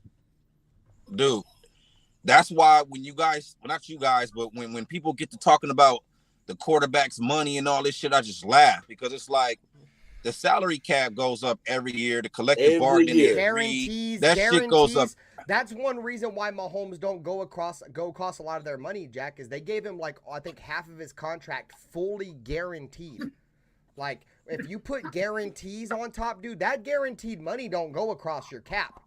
You know what I'm saying? So say you sign a motherfucker for $500 million, half a billy, right? and half of the and 250 million of that is fully guaranteed. Only 250 million of that goes against your salary cap, not the whole 500 mil. And that's what the Chiefs are on deck for. That don't sound right. When the end of Patrick Mahomes' contract comes, he's gonna be making like $27 million a year on like year 10 or year 9 of that contract, bro. It's gonna be crazy. Guaranteed money do still count on the cap. No, it don't. Yeah, Guarantees you tweaking, do dude. not. No, they don't. Yes, it do, bro. Fully guaranteed Signing bonuses contracts, the amount per year goes on your salary cap, yeah. But the fully guaranteed side of it, bro, that don't go on your salary cap. That's why teams are able to get away with signing all these high-priced free agents. Their owners have a lot of money, and they put the guarantees on top. That's the only way to get out of the salary cap. That's the only. No. The guarantees only guarantee that are for the player. The guarantees is to give the player assurance that for those years that they're guaranteed, they cool. They can't get traded. That, and if you're right, bro, you know, maybe you're right. I don't know, but I've never. No. Yeah, I think Jack is right. Yeah, because if your money is guaranteed, it still counts on the cap. Well, now, there's no way in hell because Mahomes don't make $50 million per year this season, Jack Bauer, and his that don't contract necessarily was mean 10 years, $500 million. He don't make $50 million this year. His contract is every single year it goes down. Bro, let me pull it up and look then. Yeah, it doesn't stay at $50 million the entire 10 years. It goes down based off his guarantees. They may not be paying him $50 million. They may be paying him way more money on the back end than they are on the front end. Mark Carboni for subscribing, gang. Appreciate you. Welcome to the fucking real talk, tailgate talk, man. His money may not be the same every year. His money may be a percentage of the cap every year.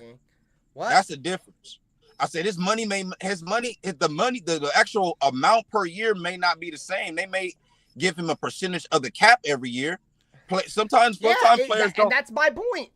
So all that money don't go towards your cap. That's exactly what I'm saying.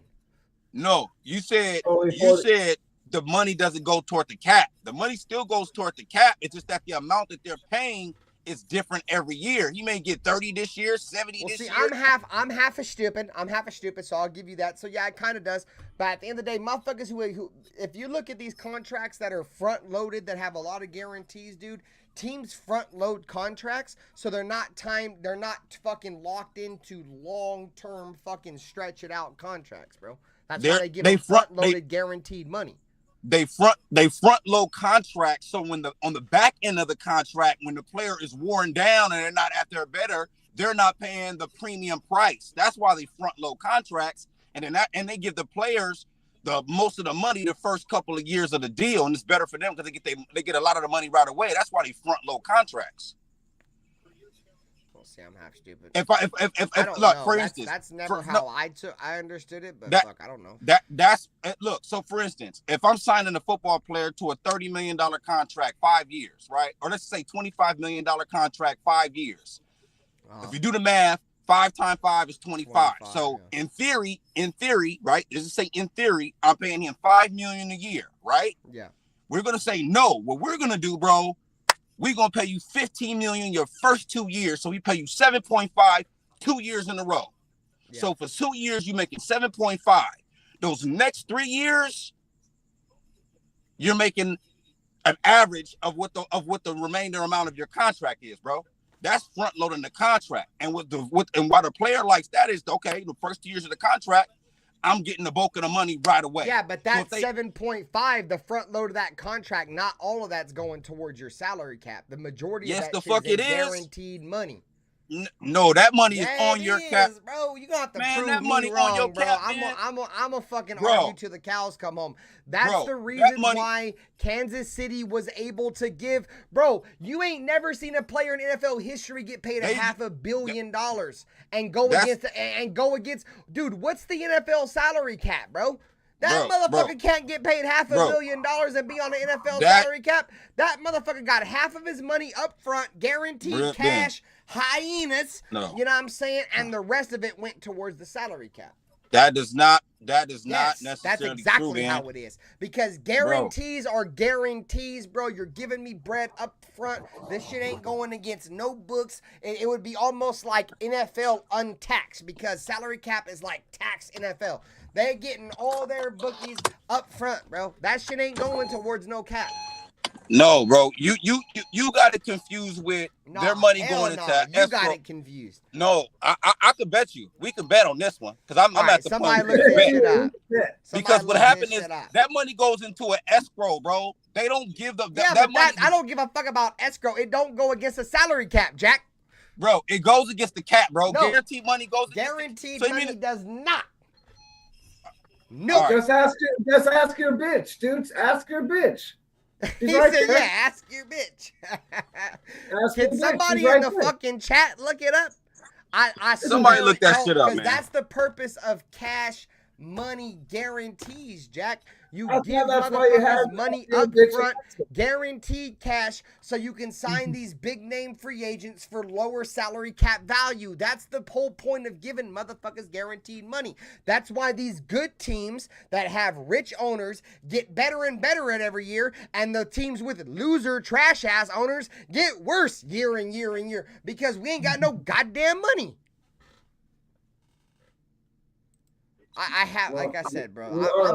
That's always, and if I'm wrong, bro, I'm wrong. That means I've been wrong for the last like 9 years of my life because I swore that was the purpose of guaranteed money. You give a player guaranteed money so it does not go against your cap and it entices them to sign because they're not worried about the NFL and the NFL taking their money. That's what the point of giving guaranteed money is. Back in the day, Eddie DeBardlo and Jerry Jones pre-salary cap.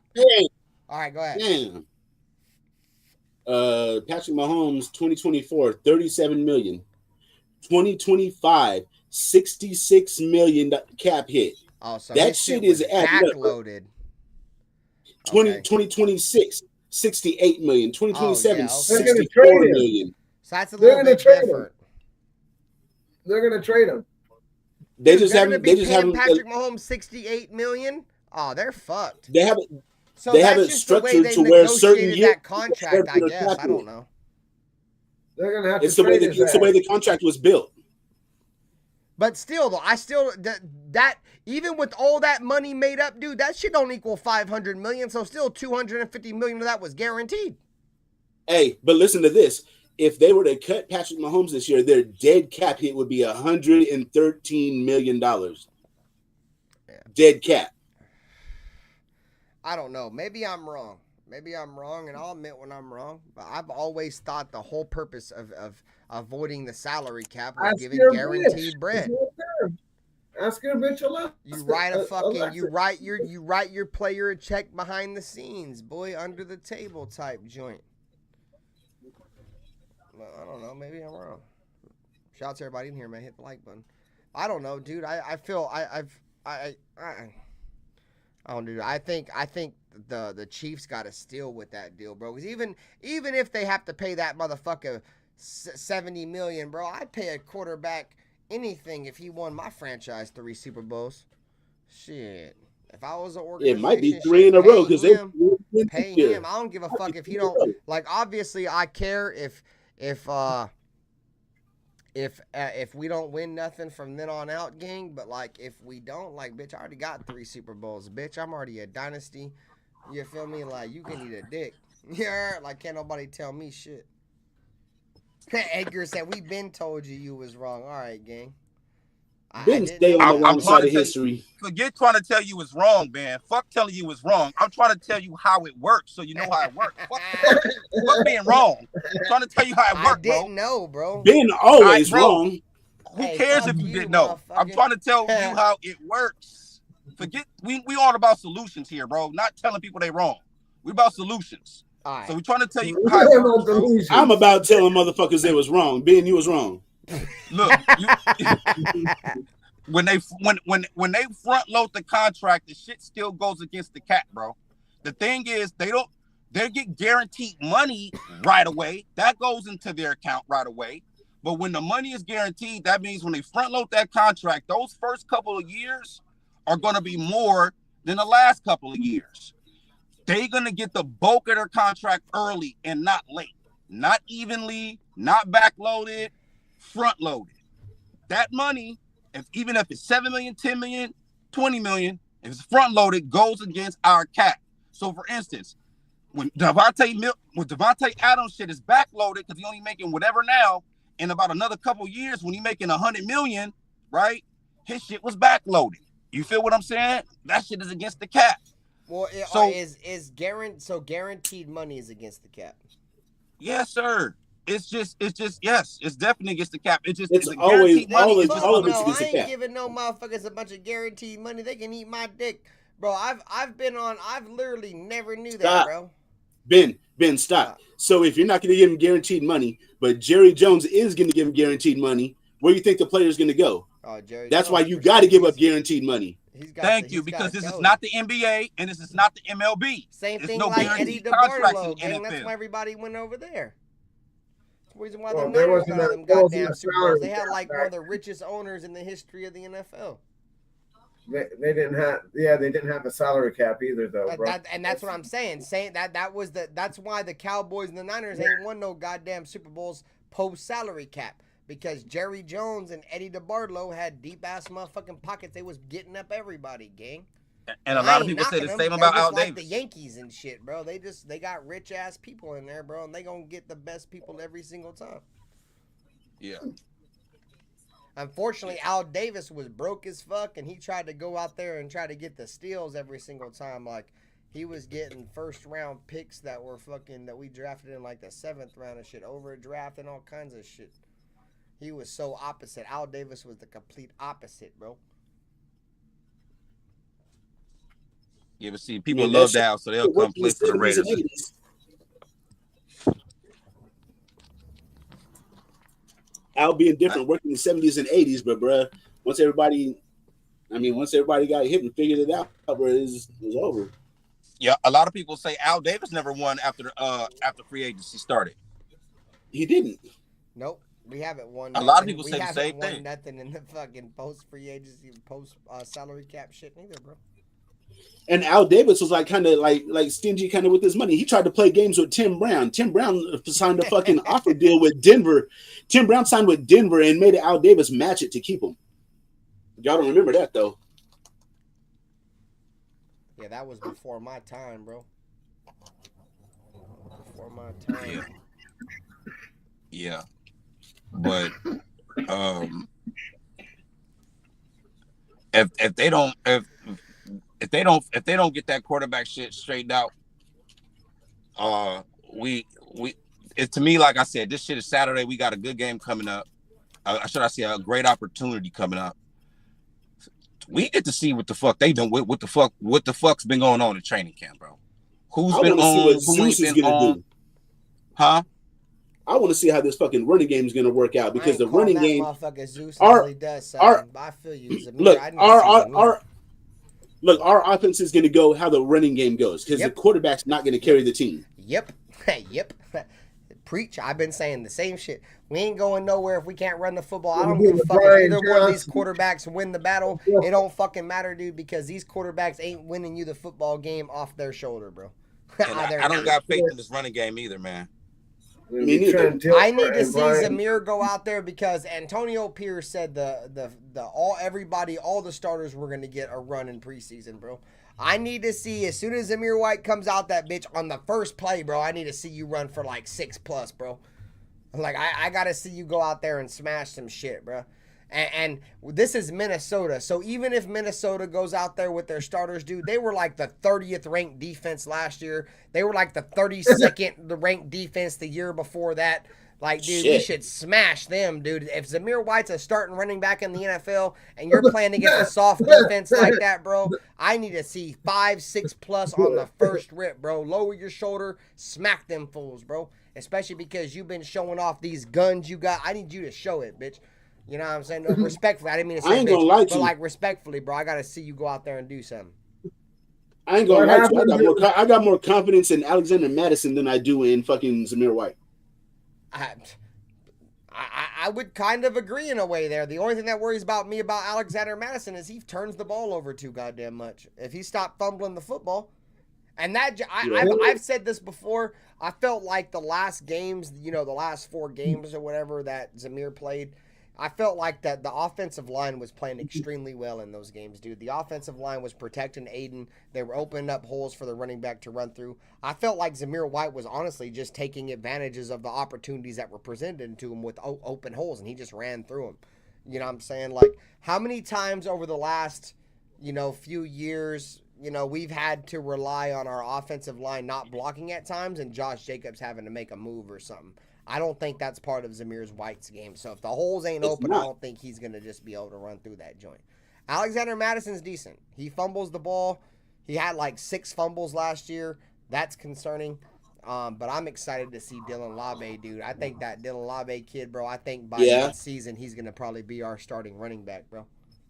Hugo's cool. Raider Edgar, he's been around my channel for the last couple years. He's a fucking sucker-ass Niner fan. But he's cool. Hell nah.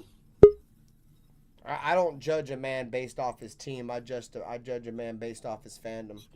And you so full of shit, man. You so full of shit because the little motherfucker say a 49er fan. You be like, fuck you, eat a dick, you punk motherfucker. Fuck your mama. I hate the Niners worse than anything, dude, in life itself, bro. But at the end of the day, I'm my best friend's online, and it turns out the internet friend is A-Bomb. He's a Niner fan.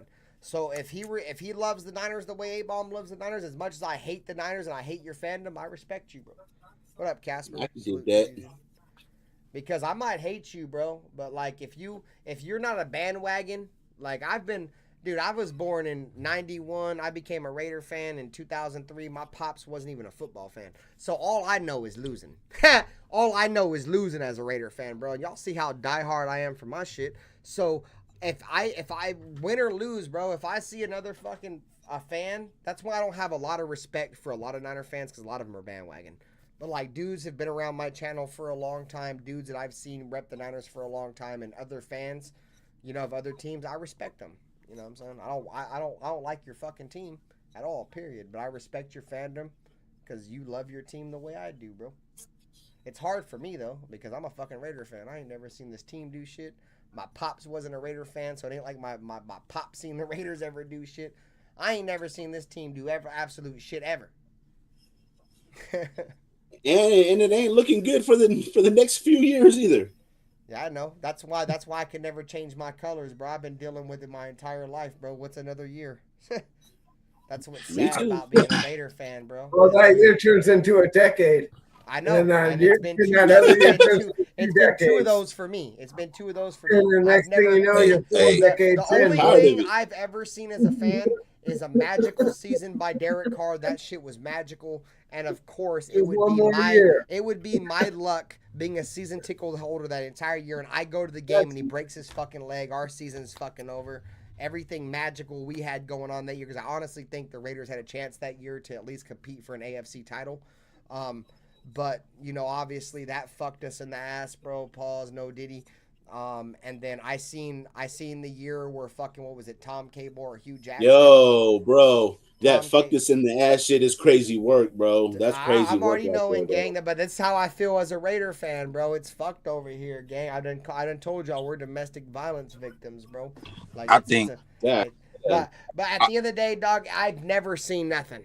So like I'm whatever, bro. Whatever. I see another nothing for another year. Like I ain't going nowhere. I ain't never gonna be a fan that changes my colors, bro. Like that Niner fan I had on my show that said if the fucking Raiders stayed in the Bay and the Niners left, he would root for the Raiders. You'd never see me say that about the goddamn Niners, boy. Eat a dick. Never, bro. Hey, but I always said if the Raiders move to the moon, I'll fucking still root for the Raiders. I'm never going to change my colors. I love the town. I love Oakland, bro. I was in Oakland like every single fucking Sunday for almost a decade for all the home games. That shit's always going to be true to me. You feel me? Like I'm always Oakland all the way. But, I'm going with the Raiders wherever they go, bro. But, yeah, it sucks that they're in Vegas because I'm not like a big, like, trying to chill with a million fucking people, and I don't gamble or nothing. Like, I kind of just like to have my own vibe, and there's just too much shit going on. It's too fucking expensive. Like, I'm good, bro. Like, Vegas kind of killed the whole vibe for me. Ever since me and my woman slid to LA, bro, it's LA every single time the Raiders play in LA. I'm sliding, bro. Like that's where it's at, bro. If you've You never coming been for the to Rams LA game? and you're going to Vegas, bro, like Vegas ain't got shit on LA. LA is about as close as you're gonna get to the town, bro. And there ain't nothing like a You town coming to the tailgate, Rams bro. game? I'm gonna You going try, to- bro. I'm gonna try again. Nigga, If I'm gonna be if there you don't week stop one. glorifying Oakland, bro. I'm trying to tell Going you, to- like, the city is kind of a dump a little bit. Like, I'll always love Oakland. But, dude, there was nothing like going to Tailgate. A little Oakland, bit. bro. Hey, I fuck with Oakland, lost but, it all, bro. They lost everything, boy. Hey, They about I to. fuck with Oakland, but I mean, it ain't LA. Like, I love Oakland to death, but it ain't LA. And I'm from LA. I ain't being biased, but it's just Oakland. It's really nothing there. You know what I'm saying? Like, you Jack, go to Oakland for the people. I prefer LA over Oakland. You go to Oakland for the people and the culture. Like, we got that in LA, but LA got places to go. You know what I'm saying? Yeah, Oakland It's- ain't it's- got it's- shit, it's boy. different. Bro, Hey, there's nowadays you barbecue go to Oakland. Nowadays you go to Oakland to get robbed, bro. That's the only thing that's happening in Oakland. Yep. You get your car broken into, and you probably get a gun put on you, but you get your pockets ran through. It's like that's everywhere. The police don't give a fuck. If you ain't killing nobody, the police keep right on going. That shit wild, bro. I seen Hey, but I I seen tell- a I tell you- clip. I I tell seen you a what, clip though. where they had when they had motherfucking cars on bricks in the middle of intersections, gang, and the cops weren't even towing them G things, bro. Cars were on Yeah. bricks, bro. They had Hellcats on bricks in the middle of Oakland, bro, on the corner in an intersection, bro. Wheels gone, engine all ripped out, and they don't even tow the joint, gang. It's almost like, god damn, dog, we living in straight Iraq in Yeah, this because G the city thing, got to bro. pay for that shit. The city Bro, ain't you finna know pay for it's that bad shit. when In-N-Out's like, we ain't fucking with you, gang. Like, In-N-Out squatted, bro. Like, we're No, out you know here. it's bad. Nigga, look, Nah, it's bad with Raising IHOP, Cane's, bro. Nigga, Raising Cane's put a fucking Raising Cane's out here. That motherfucker's open for about a year, and that motherfucker closed down hella quick. Yeah, Bro, and that's Oakland- why all the Oakland's crazy, teams left bro. because the shit is trash. It's a But I shame, tell you dude. what, though, I know Ben, you said you haven't seen much as like a Raider fan. I haven't seen much, but I've been a fan a little longer. I tell you my greatest moment as a fan, bro, and I hope y'all get to witness this shit that ain't really I'll be there, seen us have bro. much success. It was when the year we went to the Super Bowl, that AFC Championship game, we played the Tennessee Titans in Oakland, bro. And I remember AFC that game, Championship? bro. You said what? You said the AFC Championship? Yeah, the AFC Championship game. We I played remember Tennessee Yeah. in Oakland. This is with Yep. Jerry Rice, Tim Brown, Charlie Gardner, Yep. the whole Yep. team. We Yep. was playing Yep. Steve McNair, Eddie George, Kevin Yep. Dyson,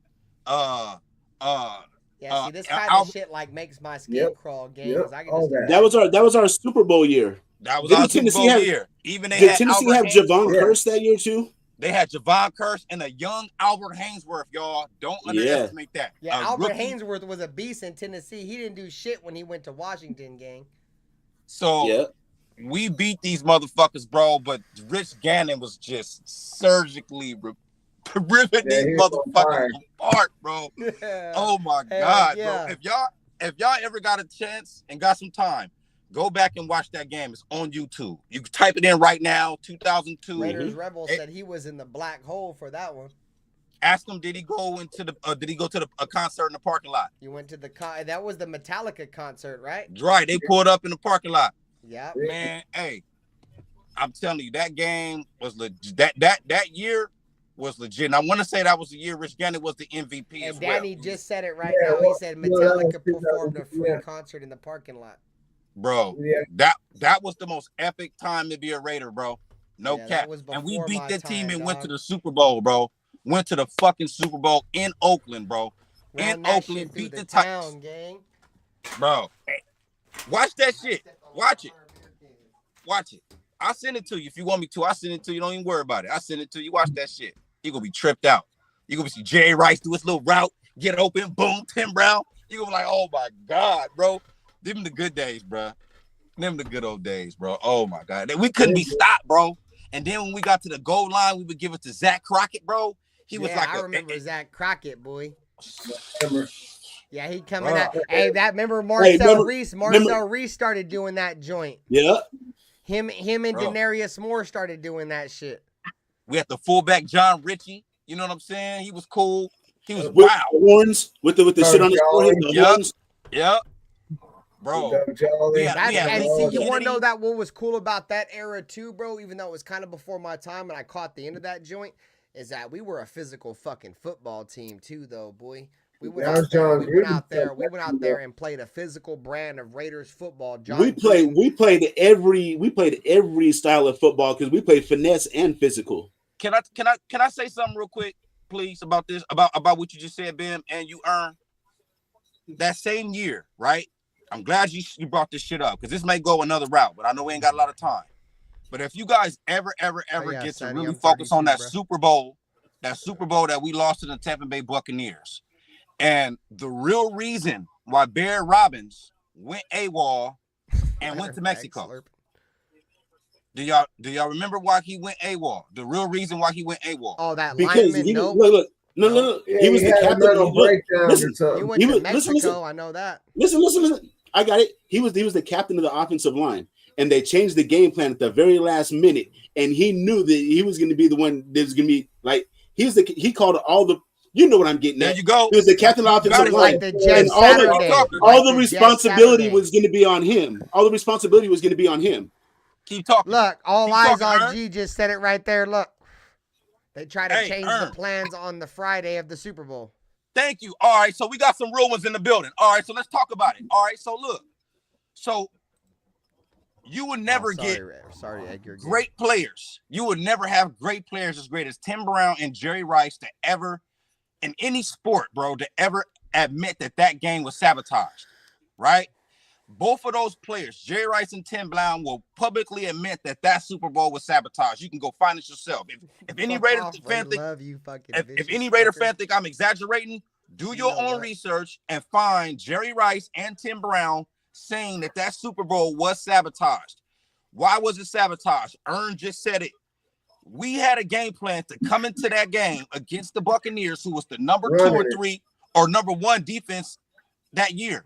Warren Sapp, Simeon Rice, Brooks. They had Brooks. They had John Lynch. They had Cheeky Rondé Barber. Rondé Barber. You feel me? They were stacked on defense, right? So check this out. We outweighed them on the offensive line, line to defensive line. We outweighed them boys by 800 pounds. So the game plan was to run down they fucking throat all game long. Even though we had Tim Brown and Jerry threw like 4 picks in the Super Bowl, 5 picks. You said what?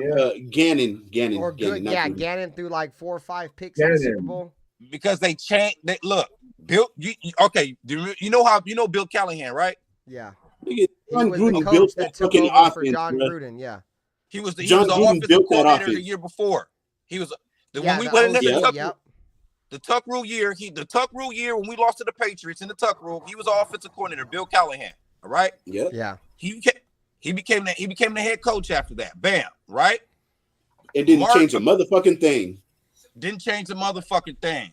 We was a good team though. Rich Gannon was the MVP, as good as Gruden was. That's what I've always heard, is he never changed nothing. He went in there with Gruden's fucking game plan, dude. Yep.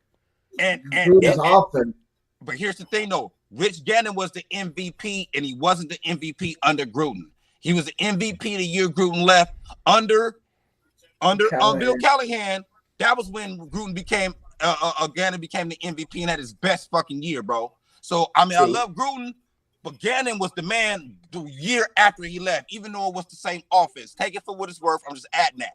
But I'm saying that to say we outweighed the guys on the offensive line by 600-700 pounds, as they were saying.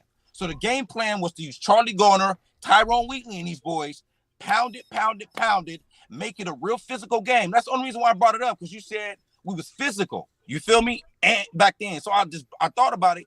We was going to pound them.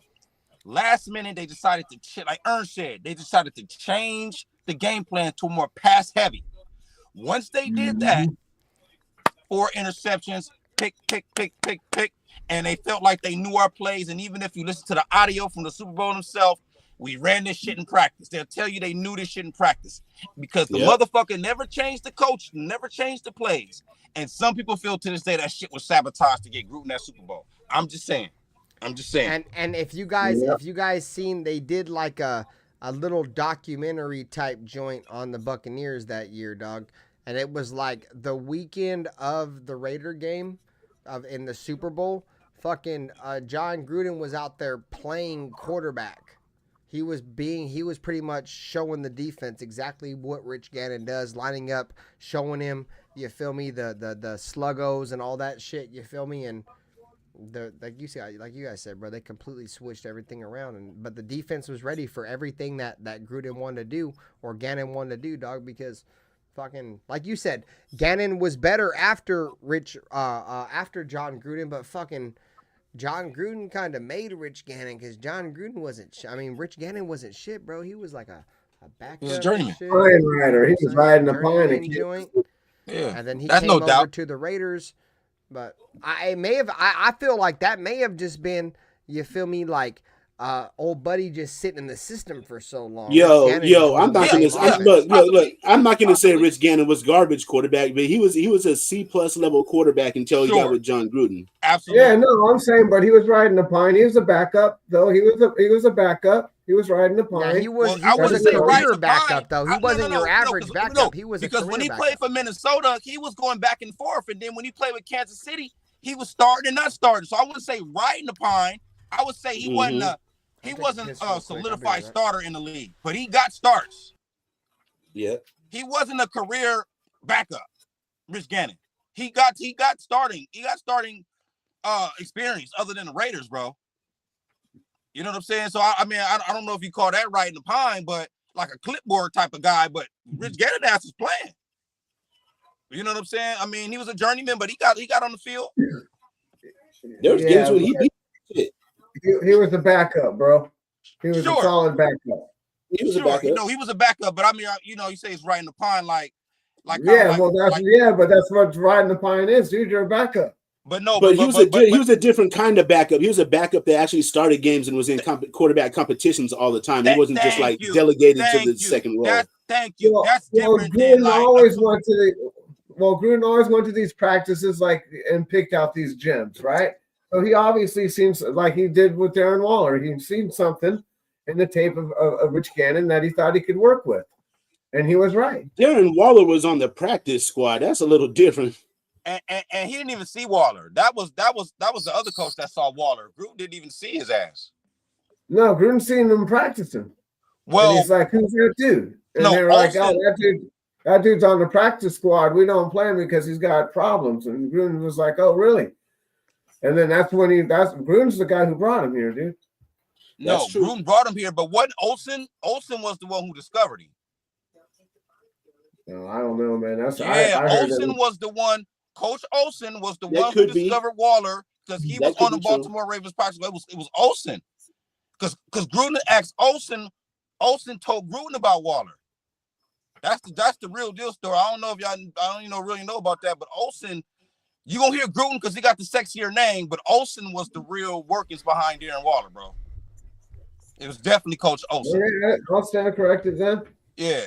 No, I mean, I ain't trying to, but I'm just saying, I just remember it when. I heard Gruden, and then we're out there about to play, and they were about to play, and he was out there throwing the ball to him, and he's making these catches, and Gruden was like, "Who's that guy over there?" And they're like, "Yeah, that's Darren Waller. He's just got problems off the field. We can't really rely on him." And then Gruden was like, "We want to get him." And that's what he did. He's like, "We want to sign that dude." And then he brought him over here. That's just what I recall. What I recall happening, but I could be mistaken. So I had to go take a piss. I don't even know what the hell y'all even talking about. Man, you was in there playing with yourself. Stop. Man, bro. I may have been in there and got a little sucky by the old lady, but I definitely wasn't in there playing with myself. You got back hella quick then, bro. I don't know what the hell. What the fuck y'all talking about? Nah, we were just talking about the some other shit, but I forgot what the fuck I was talking about. But back to the shit though. But basically, we was gonna run the ball against the Tampa Bay Buccaneers. They switched the shit, and it was a real big deal. But yeah, Gannon was a journeyman quarterback, but he got to start a lot of games. He started more games than the average backup quarterback would start. You get what I'm saying? He Yeah, well, wasn't. Minnesota had a lot of injuries. I remember when he was over there, they had a lot of injuries. I can't remember who the quarterback was, but he went down a lot. Away from 40. And he started some games with Kansas City as well, the Chiefs.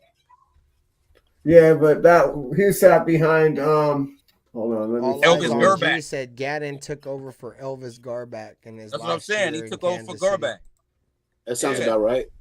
He took over for Elvis Grbac. Yeah. All eyes on G. How old are you, bro? I don't know how old are you. So I'm saying, Rich Gannon has. I don't remember any of this shit, bro. I don't even know who the fuck Elvis Grbac is, bro. Hey, Miguel Moreno, like, I'm not gonna go as far as saying we ain't gonna do shit without a solid quarterback, but I don't think we're gonna win. We're gonna win a Super Bowl without our quarterback being solid, bro. But, so Elvis Grbac was the third string Niners quarterback behind Montana and Young, and Montana used to get hurt all the time, and Young used to get hurt all the time. And one year that happened, and Grbac played like 5 or 6 games and did good. So then Kansas City picked him up. Yeah, they always swap. They always picking up Joe Montana too. Yeah, they always swap. Kansas City and the Niners have always had a relationship like that. They've always traded together. Casper said Gannon had a total of 57 starts before he came to the Raiders. He was playing for Washington. For the Redskins. See, he played a lot. That's what I'm saying. He wasn't a backup like that. Like he wasn't always the first guy, but Gannon had fucking experience before he was the Raiders football. Yeah, he wasn't just the delegated Gatorade dude. He was a veteran when he came to us for sure. Like, and John Gruden was the perfect storm for him. You know what I mean? Yeah. But the thing is, Gruden didn't just take everything. Young right there. You said what? He's 66. He's got 12 years on me. Yeah. And he could correct me if I'm wrong, because I'm glad to have some guys on here that got a lot of Raider knowledge. Gruden and Gannon clashed a lot, bro. And that was one of the main reasons why Gannon was successful. Because he didn't just like Carr, like take everything Gruden was just doing. Like Gannon would say, no, we ain't doing that shit. Like, no. Yeah, that's what I've always heard too. Yeah. They would clash all the time, like on the field, and you cut, but guess what? He'd come out, boop, 50-yard bomb to Joey Porter. Bam, we good. You from Jerry Porter? Said, bam, we good. but look, it takes a special kind of quarterback to tell John Gruden, nah, fuck that, we doing this. No, you're you know right. what I mean? I agree, dude. And it takes a special kind of coach to allow that quarterback to do it. Quarterback, dude. Exactly, Jack. Gruden and Gannon was a great combination, bro. And we got screwed over some really good years. If you guys ever, and All Eyes on G can tell you, even the year before the Tuck rule, when we had a situation versus the New York Jets, we were going to win that game, bro. And Tony Siragusa sat on Rich Gannon's arm and broke his That's the Ravens. I'm sorry. I only watched the Jets. Yeah, the Ravens. The Ravens. And to me, that was really the year we actually should have won the Super Bowl, guys. You know what I mean? Bro, we were good as fuck that year, bro. We were whooping everybody's ass. And they still, I don't even think they scored a touchdown that game. Did they? No? That's when they had Trent Dilfer? Yes. Okay, they had that one touchdown to Shannon Sharp. It was like 93 yards or some shit like that. It was a hella long. They didn't even blow us out after that shit, bro. Like, man. Yeah, it was only one touchdown and like a field goal. Yeah, bro. No, I think the game was 7-3. Somebody look up at the score of that AFC Championship. Yeah. Somebody please look at that shit. Ravens. I want to say it's the year 2000 or 2001. Ravens at Oakland. I think we was in Oakland, wasn't we? Yep. Yeah, it was in Oakland. Guys, I was in that game too. As a Raider fan, this is the golden era for me. I had bootleg tickets for those Raider games, bro. I had people that used to get a copy of one ticket and make hella copies and pass them out to the whole hood. So we all you was a scalper. You was a scalper. You was a scalper. I got you. Hey, old school. Hey, but see, this is the golden era for me, y'all. As a Raider fan growing up, in the playoffs. It was 16-3. Winning games. 98 to 2004. 2003, 2004. Bro. That's when Gruden 98 to 2004, like, what up? That's I what was used to winning. Man. I was used to winning games. We had a hell of a quarterback, an MVP caliber quarterback that we knew. every Sunday he wasn't taking no shit. 16-3. That's not even a record. No, it was 16-3 the score of the AFC Championship game. Okay. Yeah. We kept Y'all making turned him out kick to field Spain, goals. He said 16-3. He was He said throwing, no chat. uh, So they scored what? Fucking one touchdown and 3 field goals? yeah, they got a big ass play, like he said, Shannon Sharp Yeah. for like 86 yards or something down the middle. Yep, the Shannon Sharp touchdown, the rest were field goals. Yep, I remember that, and then I remember all the turnovers that Rich Gannon got hurt. Tuiapu Sopo, or I remember when he got hurt, or when he took over, he just turned the ball over. They couldn't really move the ball, and and neither could they. Every time they get the ball or they get a turnover, we make them kick field goals. That's why the game was only 16.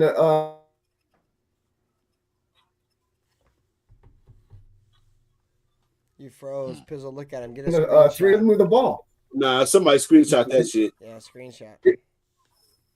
And then not only that, even the Raiders were down there like on the 2-yard line, and Gannon was in there. He came back in like the fourth quarter or late in the third quarter, tried to throw it to Andre Rison in the back of the end zone. He just couldn't put any power on it, and it just dudded, and the dude just came in and intercepted it, and that was it. I was like, fuck. Yeah, that shit was crazy. My first year as watching every single game, like becoming like a real deal Raider fan. Like I was a Raider fan before, but I never really like sat down and watched every game. The first year I became a fucking Raider fan, dude, and watched every single fucking game. The first game was we played the motherfucking Buccaneers week 1 after the fucking Super Bowl, and that linebacker, bro, smashed fucking Rich Gannon right in his shoulder, bro, and broke his collarbone. Fucking Tim Brown retired that year. Jerry Rice retired. They ended up. I think they ended up going to another teams. My bad. But fucking Rich Gannon broke his collarbone in the first fucking game, and it's been all downhill since then, bro. Yeah, that was the end of his career after that. He never played a game after he broke his collarbone. Brooks or whatever that linebacker, bro, just Derek Brooks. I was watching that game. That was the first game. That was the first game that I sat down and watched every single Raider game from then on out, bro. Was that game? You watched. Hey, you picked a hell of a time to start watching, right? Right? That's what I'm saying, bro. It's literally been. That's why when Derek Carr broke his leg, it's like, bro, the first game that is literally MVP quarterback. That is literally the turning point. And then my MVP quarterback broke his leg. Hey, that's literally the turning point, bro. I know. That ain't scary. I know, motherfucker. That ain't scary though. Dude, the worst play ever. Hey, you know what? Been a bad luck ass motherfucker. Ever since he started watching the Raiders, he's been ass. I've been saying that, bro. Bad luck ass motherfucker. I've been saying that. But you know what's crazy? All my other teams win, though. All my other teams win. The Warriors win. The Braves win. The Georgia Bulldogs win. But the goddamn Raiders don't win a fucking thing, bro. And that's the only team that I fucking care about, bro. And swap that ball out. Bandwagon pass. I've never seen this team win a fucking thing. It's on, right? Everybody's screaming. It's on, right? Y'all gonna disagree with me with this one? That's the biggest robbery of all time, bro. That's the biggest heartbreak as a Raider that I pretty much ever felt in my whole life. Was that game worse than Syracuse breaking Gannon's shoulder? Worse than that. Let's talk about that. It was on Sunday Night Football, huh? Look. I want to talk about that because look, as a Raiders fan, I wanted to put both on a scale. When Derek Carr got his foot broken against the Colts versus when Rich Gannon got his collarbone broken. And not to be biased, but I'm being dead ass honest because that year we was on our way to the Super Bowl with Derek Carr. Yep, me too. It felt worse when Gannon broke that collarbone to me. Because I felt we was going back to this. I knew we was going back to the Super Bowl that fucking game. Yeah, because we had a history of winning, you know what I'm saying? Going into that season, bro. And that felt like the end. Yeah, and I agree 100%, bro. Like when I started watching every single game after the fucking Super Bowl, dude, I was like, bro, like we got an MVP quarterback. Like, dude, we're gonna be all right. And then boom. Look, both of those comes the boom. boom. That's what Derek Brooks laid on his ass. Here comes the boom. And you know what's fucked up, dude? Is that Derek Brooks is like one of the head of the safety guys in the NFL, dude. And he literally did an illegal hit and broke an MVP quarterback's fucking collarbone and pretty much ended his career. So I don't know why that son of a bitch has any say in terms of what's a dirty hit or not, bro. He can go back and eat a dick tenfold. Look, both of those hits to me hurt hella bad, probably about the same, but for different reasons. One is because of hope. That Derek Carr one hit way harder. The Derek Carr one, because the hope that we had from not winning for so long, and the hope that we had to finally get back. But the Rich Gannon one hurt because of expectation, because we expected to be in the Super Bowl that year. Yep. So and they both hurt just as bad, but for two different reasons. That Derek Carr one hurt so much for me, bro, for a fan like me that ain't never seen us win shit. After I just said my first ever Raider game, I seen Rich Gannon get his collarbone broke. Like, that was the best I've ever seen us, dude. And I was a season ticket holder that year, dude. I seen the primetime game against the Denver Broncos the year after the Denver Broncos won the Super Bowl, and we fucking ran Latavius Murray for like 200 yards down their fucking throat. Donald Penn, after the game, said we just ran the same play like 20 times in a row and they couldn't stop it. You left your light on. I seen the Cam Newton game where Khalil Mack picked off Cam Newton for a pick six on the screen and then ended the fucking game with a strip on Cam Newton. I seen the fucking game where we were down 17 points going into the fourth quarter versus the Bills, bro, and Derek Carr scored 3 unanswered touchdowns in the fourth quarter and beat the Bills, bro.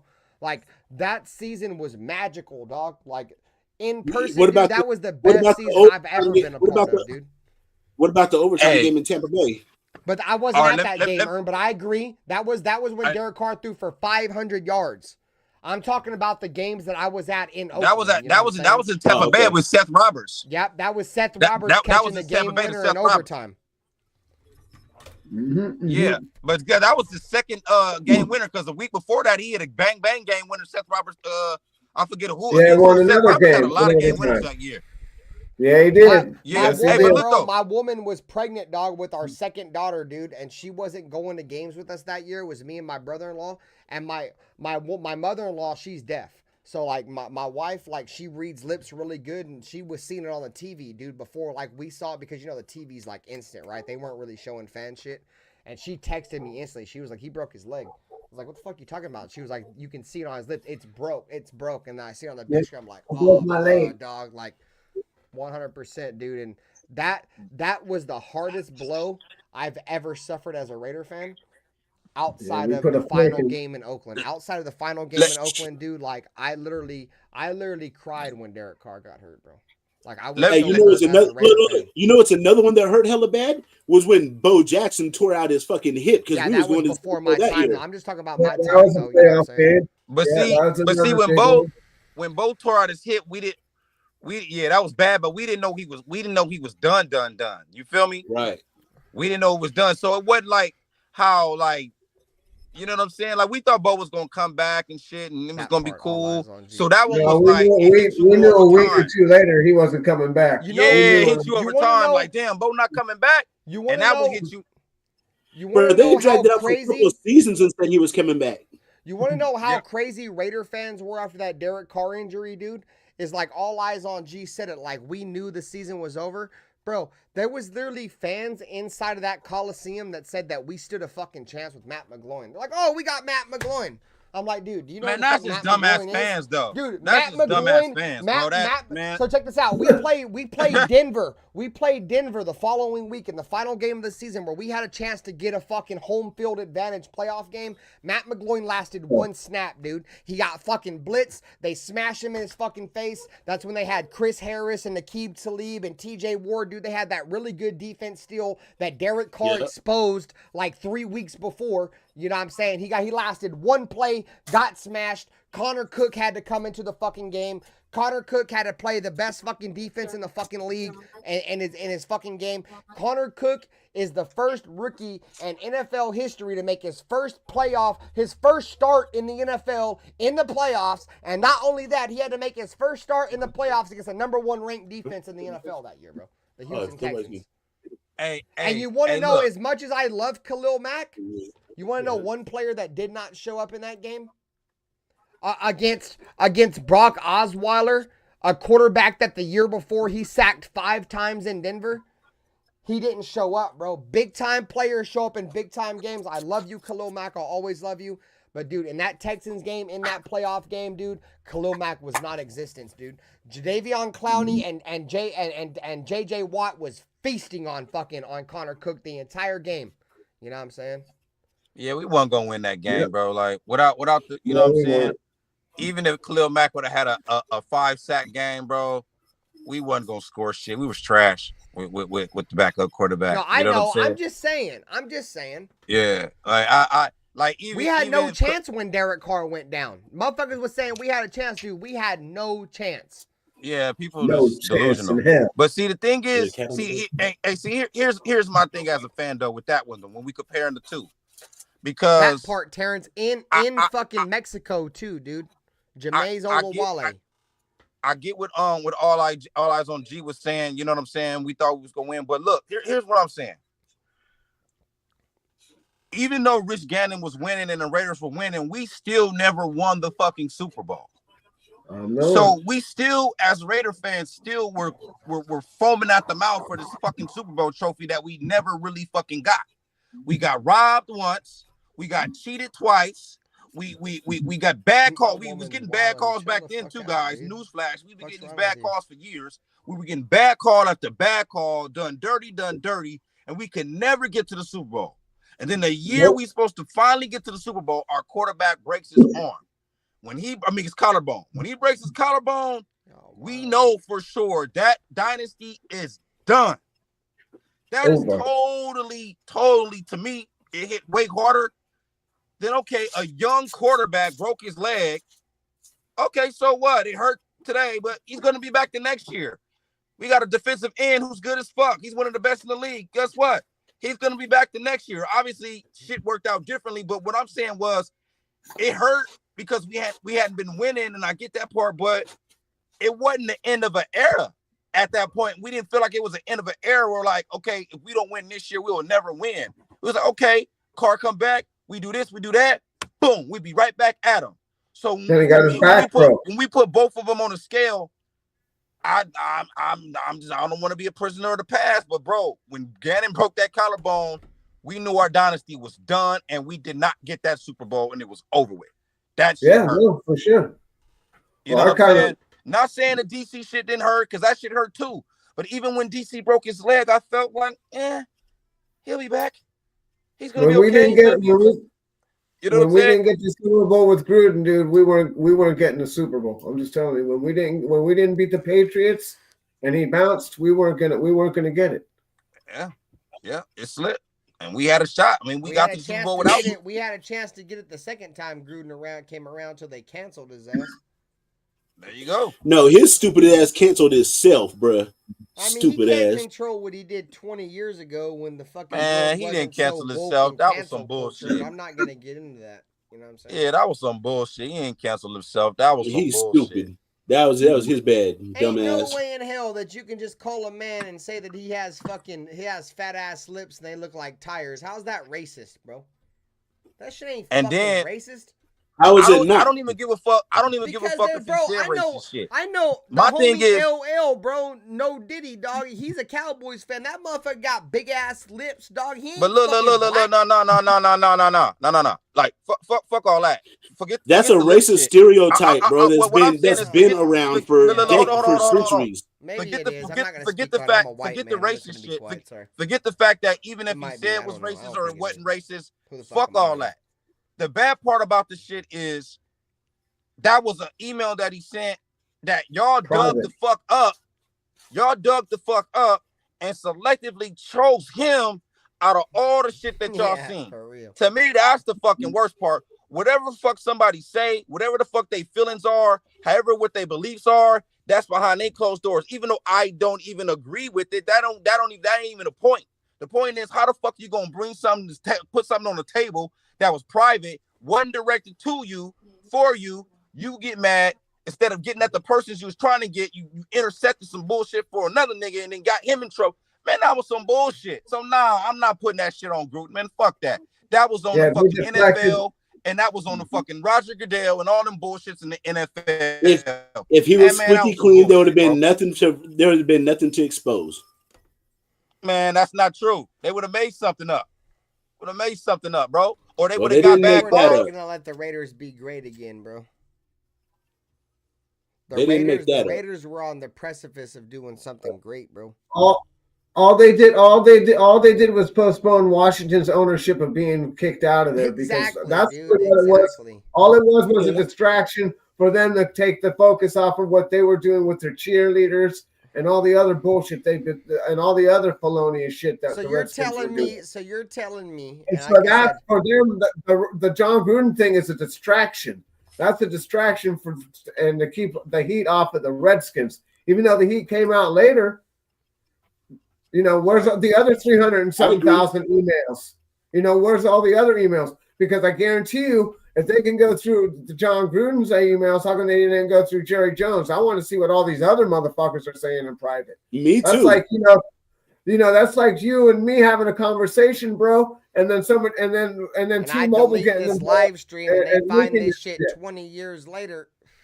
Yeah, bro. You know what I mean? Look, I don't agree with what he was saying, but it's still that's between him and whoever. That wasn't between us. He wouldn't. Yeah, that part. Like that part. I was gonna say. That's something. what I'm saying. Like that shit ain't got nothing to do with what the fuck we. That ain't got nothing to do with Raiders. That ain't got nothing And to he do with us. wasn't even a coach. He was at ESPN. He wasn't even a coach. See, that was some bullshit. That was some I mean, bullshit. they really just drug his ass through the mud, dude. It is what it is. It's done, bro. Like it's set in stone. Like it's not even really debatable at this point. No, it is. No, we ain't debating it. We just saying it was some bullshit. Was it wrong for him to say some dumb that, shit? Absolutely. But yeah. Hey, so look for me, racism is a deal breaker, bro. Once you're a racist, bro, I don't give a fuck about you. I don't give a fuck if you're a waiter. I don't give a fuck if you're a family member. None of that shit. I don't care. So with John Gruden, I'm done with him, bro. But if you ask Warren Sapp and all these other dudes, they're going to tell you they said he was the furthest from a racist. All skin folk ain't kinfolk, bro. These motherfuckers be cooning their ass off. He said they be cooning their ass off. So let me ask you this though. You know what I'm saying? This Warren might be Sapp saying that everybody calls that dude big lips or whatever. This might be a little controversial. I'm not trying to make it that way for certain people. So let me take this out. So would you rather like somebody not like somebody, right? Like say, for example, I don't like Ern, right? And Ern's got big ass lips, right? And say John Gruden don't like this dude. And hey, bro, you got some big ass fucking lips, you old dude from SpongeBob with the big ass lips, motherfucking ass, balloon tires having ass. Is that worse than the owner raping cheerleaders? Pimping out the cheerleaders. What owner? Hold on. What owner raped cheerleaders? Daniel Snyder. The reason why he left is because an allegation that the cheerleaders were getting ran through sexually in that organization, bro. That's the main reason why he got rid of the Redskins. Yeah, they cheerleaders to advance. Yeah, they bring these cheerleaders to advance with these old dudes. And make them hang out with them and do all kinds of crazy shit, bro. That's what the Redskins were really doing. Jay Gruden, bro, was fucking all the cheerleaders for the fucking Redskins, dog. Hey, look, something just hit me. Hold on, something just hit me. I think they did that to John Gruden as an extortion attempt on Dan Snyder. They leaked John Gruden shit and then told Dan Snyder, "You want your shit to get leaked too?" And then they used that as leverage against him. That was the main allegation in terms of why Daniel Snyder had to get rid of the Redskins. It's because of the whole shit he was doing with the cheerleaders, dude. Gruden was a sacrificial lamb. Gruden was a sacrificial lamb, and it's like, oh, are you going? Because remember, Gruden said some shit about Roger Goodell. So he called him because of the gay guy that they made the Rams draft and shit. And he was like, he called him I don't even want to say anything that he said because, whatever. But you can look up what he said about what Roger Goodell was doing. We made the Rams hire that gay guy, offensive lineman. They made him draft him, and they didn't even use him. They threw him away. Michael Sam. Yeah. Yeah, Michael Sam. And the University of Missouri. And Roger Goodell hated him, and that's when Roger Goodell got all pissed. And that's what this is really about. Roger Goodell and his fucking ego, bro, and this cover-up, the cover-up for the Redskins. It's always been about. That's why they don't want Discovery, dude. Because once they hit Discovery, they get to get all of those emails. Well, And Gruden then just the lost. NFL will be fucked. Gruden just lost. He just lost that Yeah, lawsuit. that's fucked up, dude. There's no way he shouldn't have lost that shit for sure. Yeah, I don't know how the fuck he wasn't underneath. He wasn't underneath the umbrella of the NFL anymore. See, so they're letting the NFL deal with it with the NFL when it should be. Well, Pizzle. Let me. This has happened to me on a job before, bro. They seen my old Facebook post where I told somebody I was gonna beat their ass, and they fucking fired me because of that shit. And it had nothing to do with the job or nothing. Employers will do that shit. It's not just the NFL. I've personally been called into a job, bro, into like regional, bro, over some shit I posted on social media, bro. Yeah, I know. Like social media people who that like monitor anything that does with every single company, dude. They got that shit. Motherfuckers get paid all this bread just to watch what employees say and shit. And as soon as they get out of pocket, bro, about the company or whatever, bro, they on your ass, boy, like white on rice. Oh yeah, because they're responsible, dude. They don't want to be sued.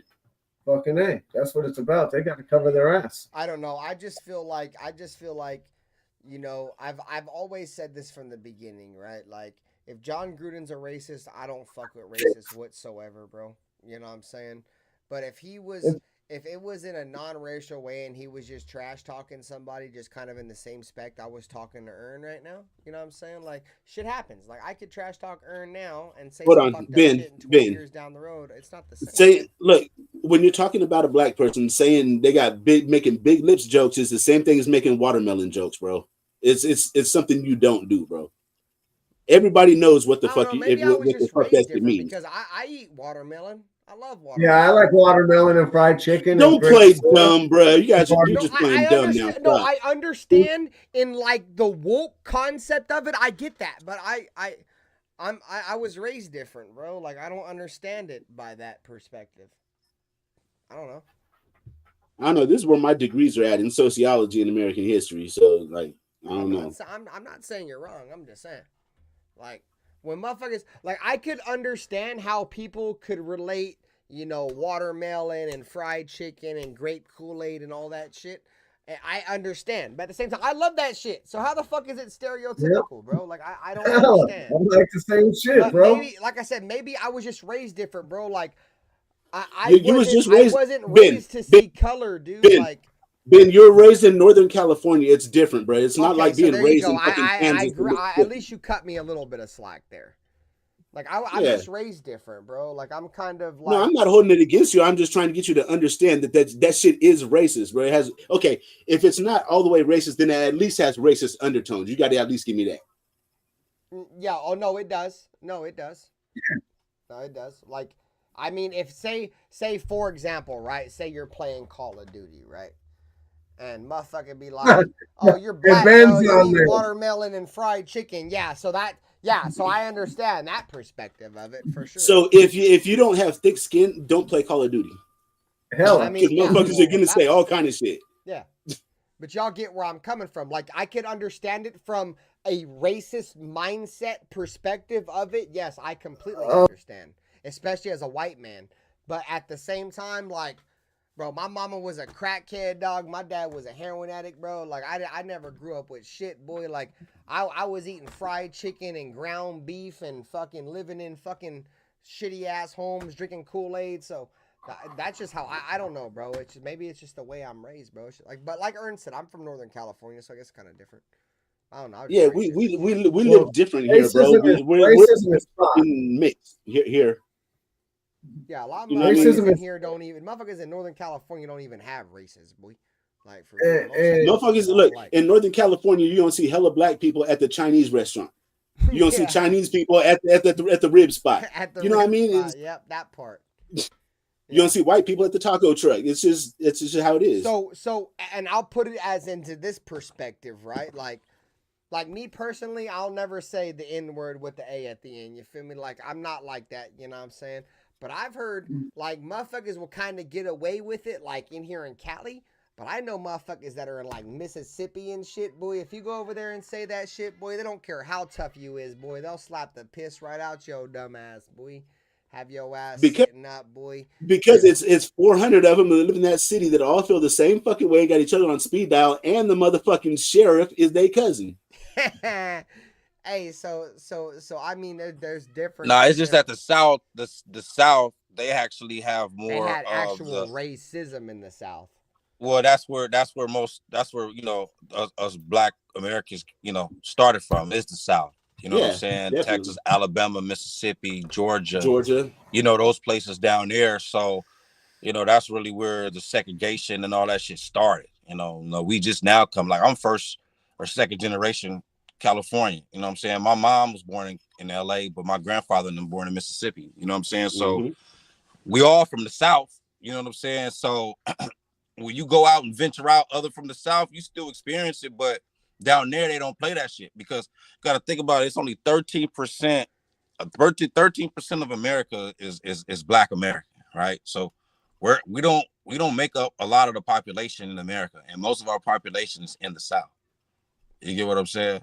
So that's just why you wouldn't get away with it in the South than you would get away with it somewhere else, because there's more niggas and niggas that ain't taking that shit because of their roots. They ain't never left the South. You know what I'm saying? They still there and deal with that shit. Then down there they got real racist people who they not racist because it's trendy for them. They racist because their parents were racist. They grew up going to cult meetings. They were born into it. They were sworn in. Motherfuckers out here just racist because they homie got good jokes and they funny. So they think it's cool. Yeah, they think it's cool just to bash and shit. But then when somebody get on them, they don't really know how to. They actually cool in person. They really racist behind closed doors and when it's trying to be funny. But when they're around people that they're racist to, you don't really see it. So it's a difference between like the fake racists and the real racists. You feel me? The real racists will die for that shit. The fake racists, they'll switch up when it's convenient for them. I promise you that. Yeah, so I'm gonna keep it all the way at Beanther with y'all, because that's how I get down, right? Like, I ain't hiding shit. So I think this might be the one reason why I hate racist motherfuckers, right? So my pops, right? My pops from Memphis, Tennessee, right? And he was born in the 50s, bro. My dad had polio and shit, right? My dad, bro, we used to live in the Jets, boy. We used to live on Oak and American Street in Stockton, boy, in the straight Jets, bro. Like, there was probably like 2 white people within like fucking 20-mile stretch of where I was at, gang, right? And fucking my dad used to always leave the door open, bro. And my dad used to say hella racist shit out the door, gang, like hella racist ass shit. And I used to have to go outside, bro. And like for the longest time, I used to have to fight, right? And then everybody in the neighborhood, bro, like they used to all like love my pops, bro, because he was like super like obnoxious racist, bro. Like my dad was a real racist, bro. And I can't fuck. That's probably one of the main reasons why I don't fuck with racists, dude. He say hella racist ass shit, bro. Screaming all kinds of wild shit. But let me ask you a question though, Ben. Wasn't your dad born and raised in the heart of Georgia? In the heart of Tennessee. In the heart of Tennessee? Well, I mean, same thing. The thing is, what people don't understand, that's not like your dad being racist and being born when he was born. That's not. I'm not saying it's good, bro, but that's expected, bro. Like honestly, right? Like now, you growing up in Northern California, and in your culture, your shit, you being racist would be kind of weird. Like how? You get what I'm saying? Because you weren't really born into it like that. You know what I'm saying? And like I said, a lot of it's, and I'm pretty sure I don't know your grandfather, but who knows? He could have got that from my grandfather, bro. That's what I'm saying. So like for a long time out in the South, that was just how people grew up, bro. Yeah. You know what I'm saying? Like I'm just being honest. So that's what I'm saying. That was real racism, bro. That I out on the West Coast, all that shit is just hatred, bro. It ain't really, bro. I wouldn't call it racist. I call it hatred. They just hate people, bro. You know what I'm saying? I used to always think my dad was like prejudiced growing up. You know what I'm saying? Like, cause like he had like some, like I don't really know how to explain it, cause like I don't feel like he was like my dad used to get hella drunk and just spill out dumbass shit, and like he would go out the next day, bro, and everybody would just kind of fuck with my pops. Maybe it's because, like you said, my dad had like a super country accent. Like he was like the only old white dude out there. You know what I'm saying? And like you said, maybe it's just because they realized that motherfucker was from Tennessee. This motherfucker don't really mean none of this dumbass shit. I don't know, bro. But like For sure, that's what it is. Hella people used to fuck with my pops, bro. So you know what, Ben? He's a product of his environment, and they realized that, bro. That's what that was. They probably realized that he was like halfway crazy and he was like harmless. So they was like, we don't really get no points for beating him up. So just let him kind of be him. Polio, bro. So like half of my pop's body was like paralyzed and shit. Yeah, bro. If they were to beat him up, they got to fight everybody else in the hood because that's just bully shit. Mm-hmm. Okay, yeah, I guess that kind of makes sense. Yeah. Yeah, for sure. You won't get no points for that, bro. Oh, what? Now you gotta fade. Now you gotta fade everybody who got a problem with you. What? Yeah, we got a cool lineup session for you. We gonna get I'm gonna name names. My dad was in a wheelchair, gang, and he used to just talk hella dumbass shit, just wild, bro. Like, they used to just look at him like, just let him do him, bro. Let give him a pass. Yeah. Bro, I used to go outside the house, bro, and all the homies be like, bro, your dad crazy as fuck, bro. This motherfucker was down the street calling this crackhead bitch all kinds of shit, boy. I'm like, God damn, dad. Like, I'm walking the other way, boy. Like, you over here wilding on these dope fiends, bro. Hey, and then you always have to come through and do damage control and fucking explain shit. Bro, I gotta go out there and take all the bullshit. Like, motherfucker, you done called my best friend's mama crackhead, bro. Like, no. Come on, gang. So that shit was, like I said, I don't know, just kind of different for me, I guess.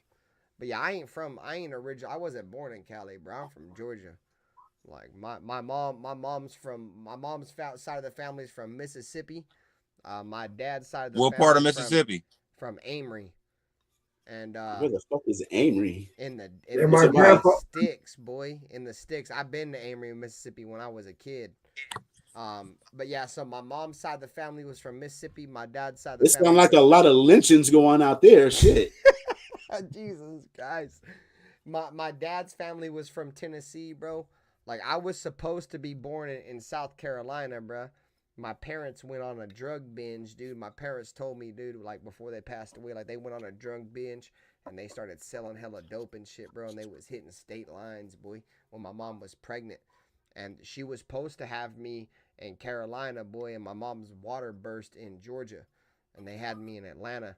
And then when I was a kid, bruh, fucking my family was originally from the South. And my pops told me that, you know, since my parents were on drugs and shit, and they was like bouncing state to state and doing all kinds of crazy shit, they thought I was gonna get taken by like child protective services, bro. So they offered my dad a whole bunch of money to drop me off, like let me be raised by my family in the South, and they can go on their drug rant, bro, right? Well, my dad said, fuck you, I'm not taking your money, bro. And he took me and my mom to California, and that's how I ended up in California. And I've been in California since I was 2. I've been in Stockton since I was 3. Like, but that's the reason why I don't have no family, bro. Because my parents were like, you know, like low ball drug movers, bro, like from state to state, and their whole family disbanded them, dude. And they had me in California. They ended up having me and moving to California, and I never met nobody, bro. I was me, my mom, and my dad. My mom and my dad died, bro. I was on my own in this motherfucker. Homeless, all this shit. Got it about the mud. But yeah, so my whole family's from the South, bro. Like I'm originally, I was born in Georgia. I don't know nothing but California. Like everything I know is Stockton. My oldest memory is Stockton.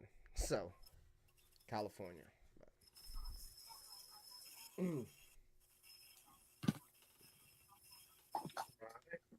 My grandfather, my dad's dad came out from Mountain View, Arkansas. And he came out here when he was about 10 years old, which is about 1929. So he came out here, made his way out here as a kid, working, riding the railroad, doing whatever he could to make his way out here. And sound like he built California and shit, 1929. God damn. He built the railroads and shit, boy. He fucked you the Union Pacific. My grandpa they had 13 kids, dude. There wasn't enough back then. Yeah, so there wasn't enough. He had to bounce, dude. So he started. Back then, they didn't have child labor laws. You could make your way around and go do what you had to do. So that's what he did. He made his way out here, rode the train, worked, finally got out here, went to the war. Met my grandma out on. She was out. She's Sicilian. She was from Sicily, and met her out on Columbus Street. Moved in with her after the war. Had my uncle and my dad, and I'm here. Yeah, fuck. Hell yeah. All right, y'all. Well, fuck, I'm out here. Well, I've been here for like 2.5 hours, almost 3 hours. Hey, Ern, bro, much love, dude. I appreciate you for pulling up, bro. It's been a minute. Thanks for having me. Talking Raiders with you, bro. I'll pop in more frequently as you know the season's coming up and shit like that. Yeah, you know what I'm saying? To talk about, bro. I'll be watching the chat and watching like for the little suckers in here to be talking shit about me that was talking shit before and then trying to they was throwing rocks and now they want to hide their hands. I know who you are. You know, one of them got a rich. One of them got a rich right there too. I ain't gonna put his name on blast yet until he says something slick about me. Hey Jack, I'm watching you though. You know who you are, motherfucker. I gotta be up at 5 a.m. I'm out of here, Jack. Much love. For sure. Hey, have a good one, gentlemen. Yeah, for sure. Man. Appreciate y'all for seeing you, man. Tomorrow. Nice seeing you as well. I'll have the game preview show at 6. And then after that show, it'll be the first edition, man, of the Power Hour with RaiderBen and Jack Bauer tomorrow night, man, at 10 o'clock Pacific. So much love, everybody. It's another successful edition of the Tailgate Talk. You know what I'm saying? Where we smoke, we don't ban, we don't block, we talk, we smoke our shit, we talk our talk, man. That's the Raider way, man. For Jack Bauer, for motherfucking Westside Media, the homie Ern, for Pizzle, RaiderBen. You know what motherfucking time it is, man. We'll see you guys tomorrow. Go Raiders. And you guys have a great rest of your nights, man. All right, Jack B. We'll catch you tomorrow. Yes, sir. Gang. Peace out. See you tomorrow, bro. Yes, sir. No!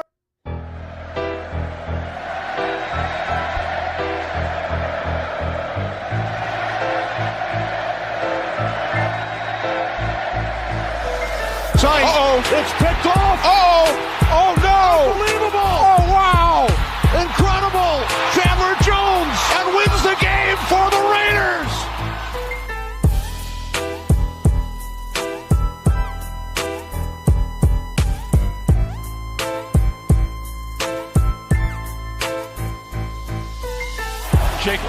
Jacobs with running room right up the middle. Jacobs is on his way.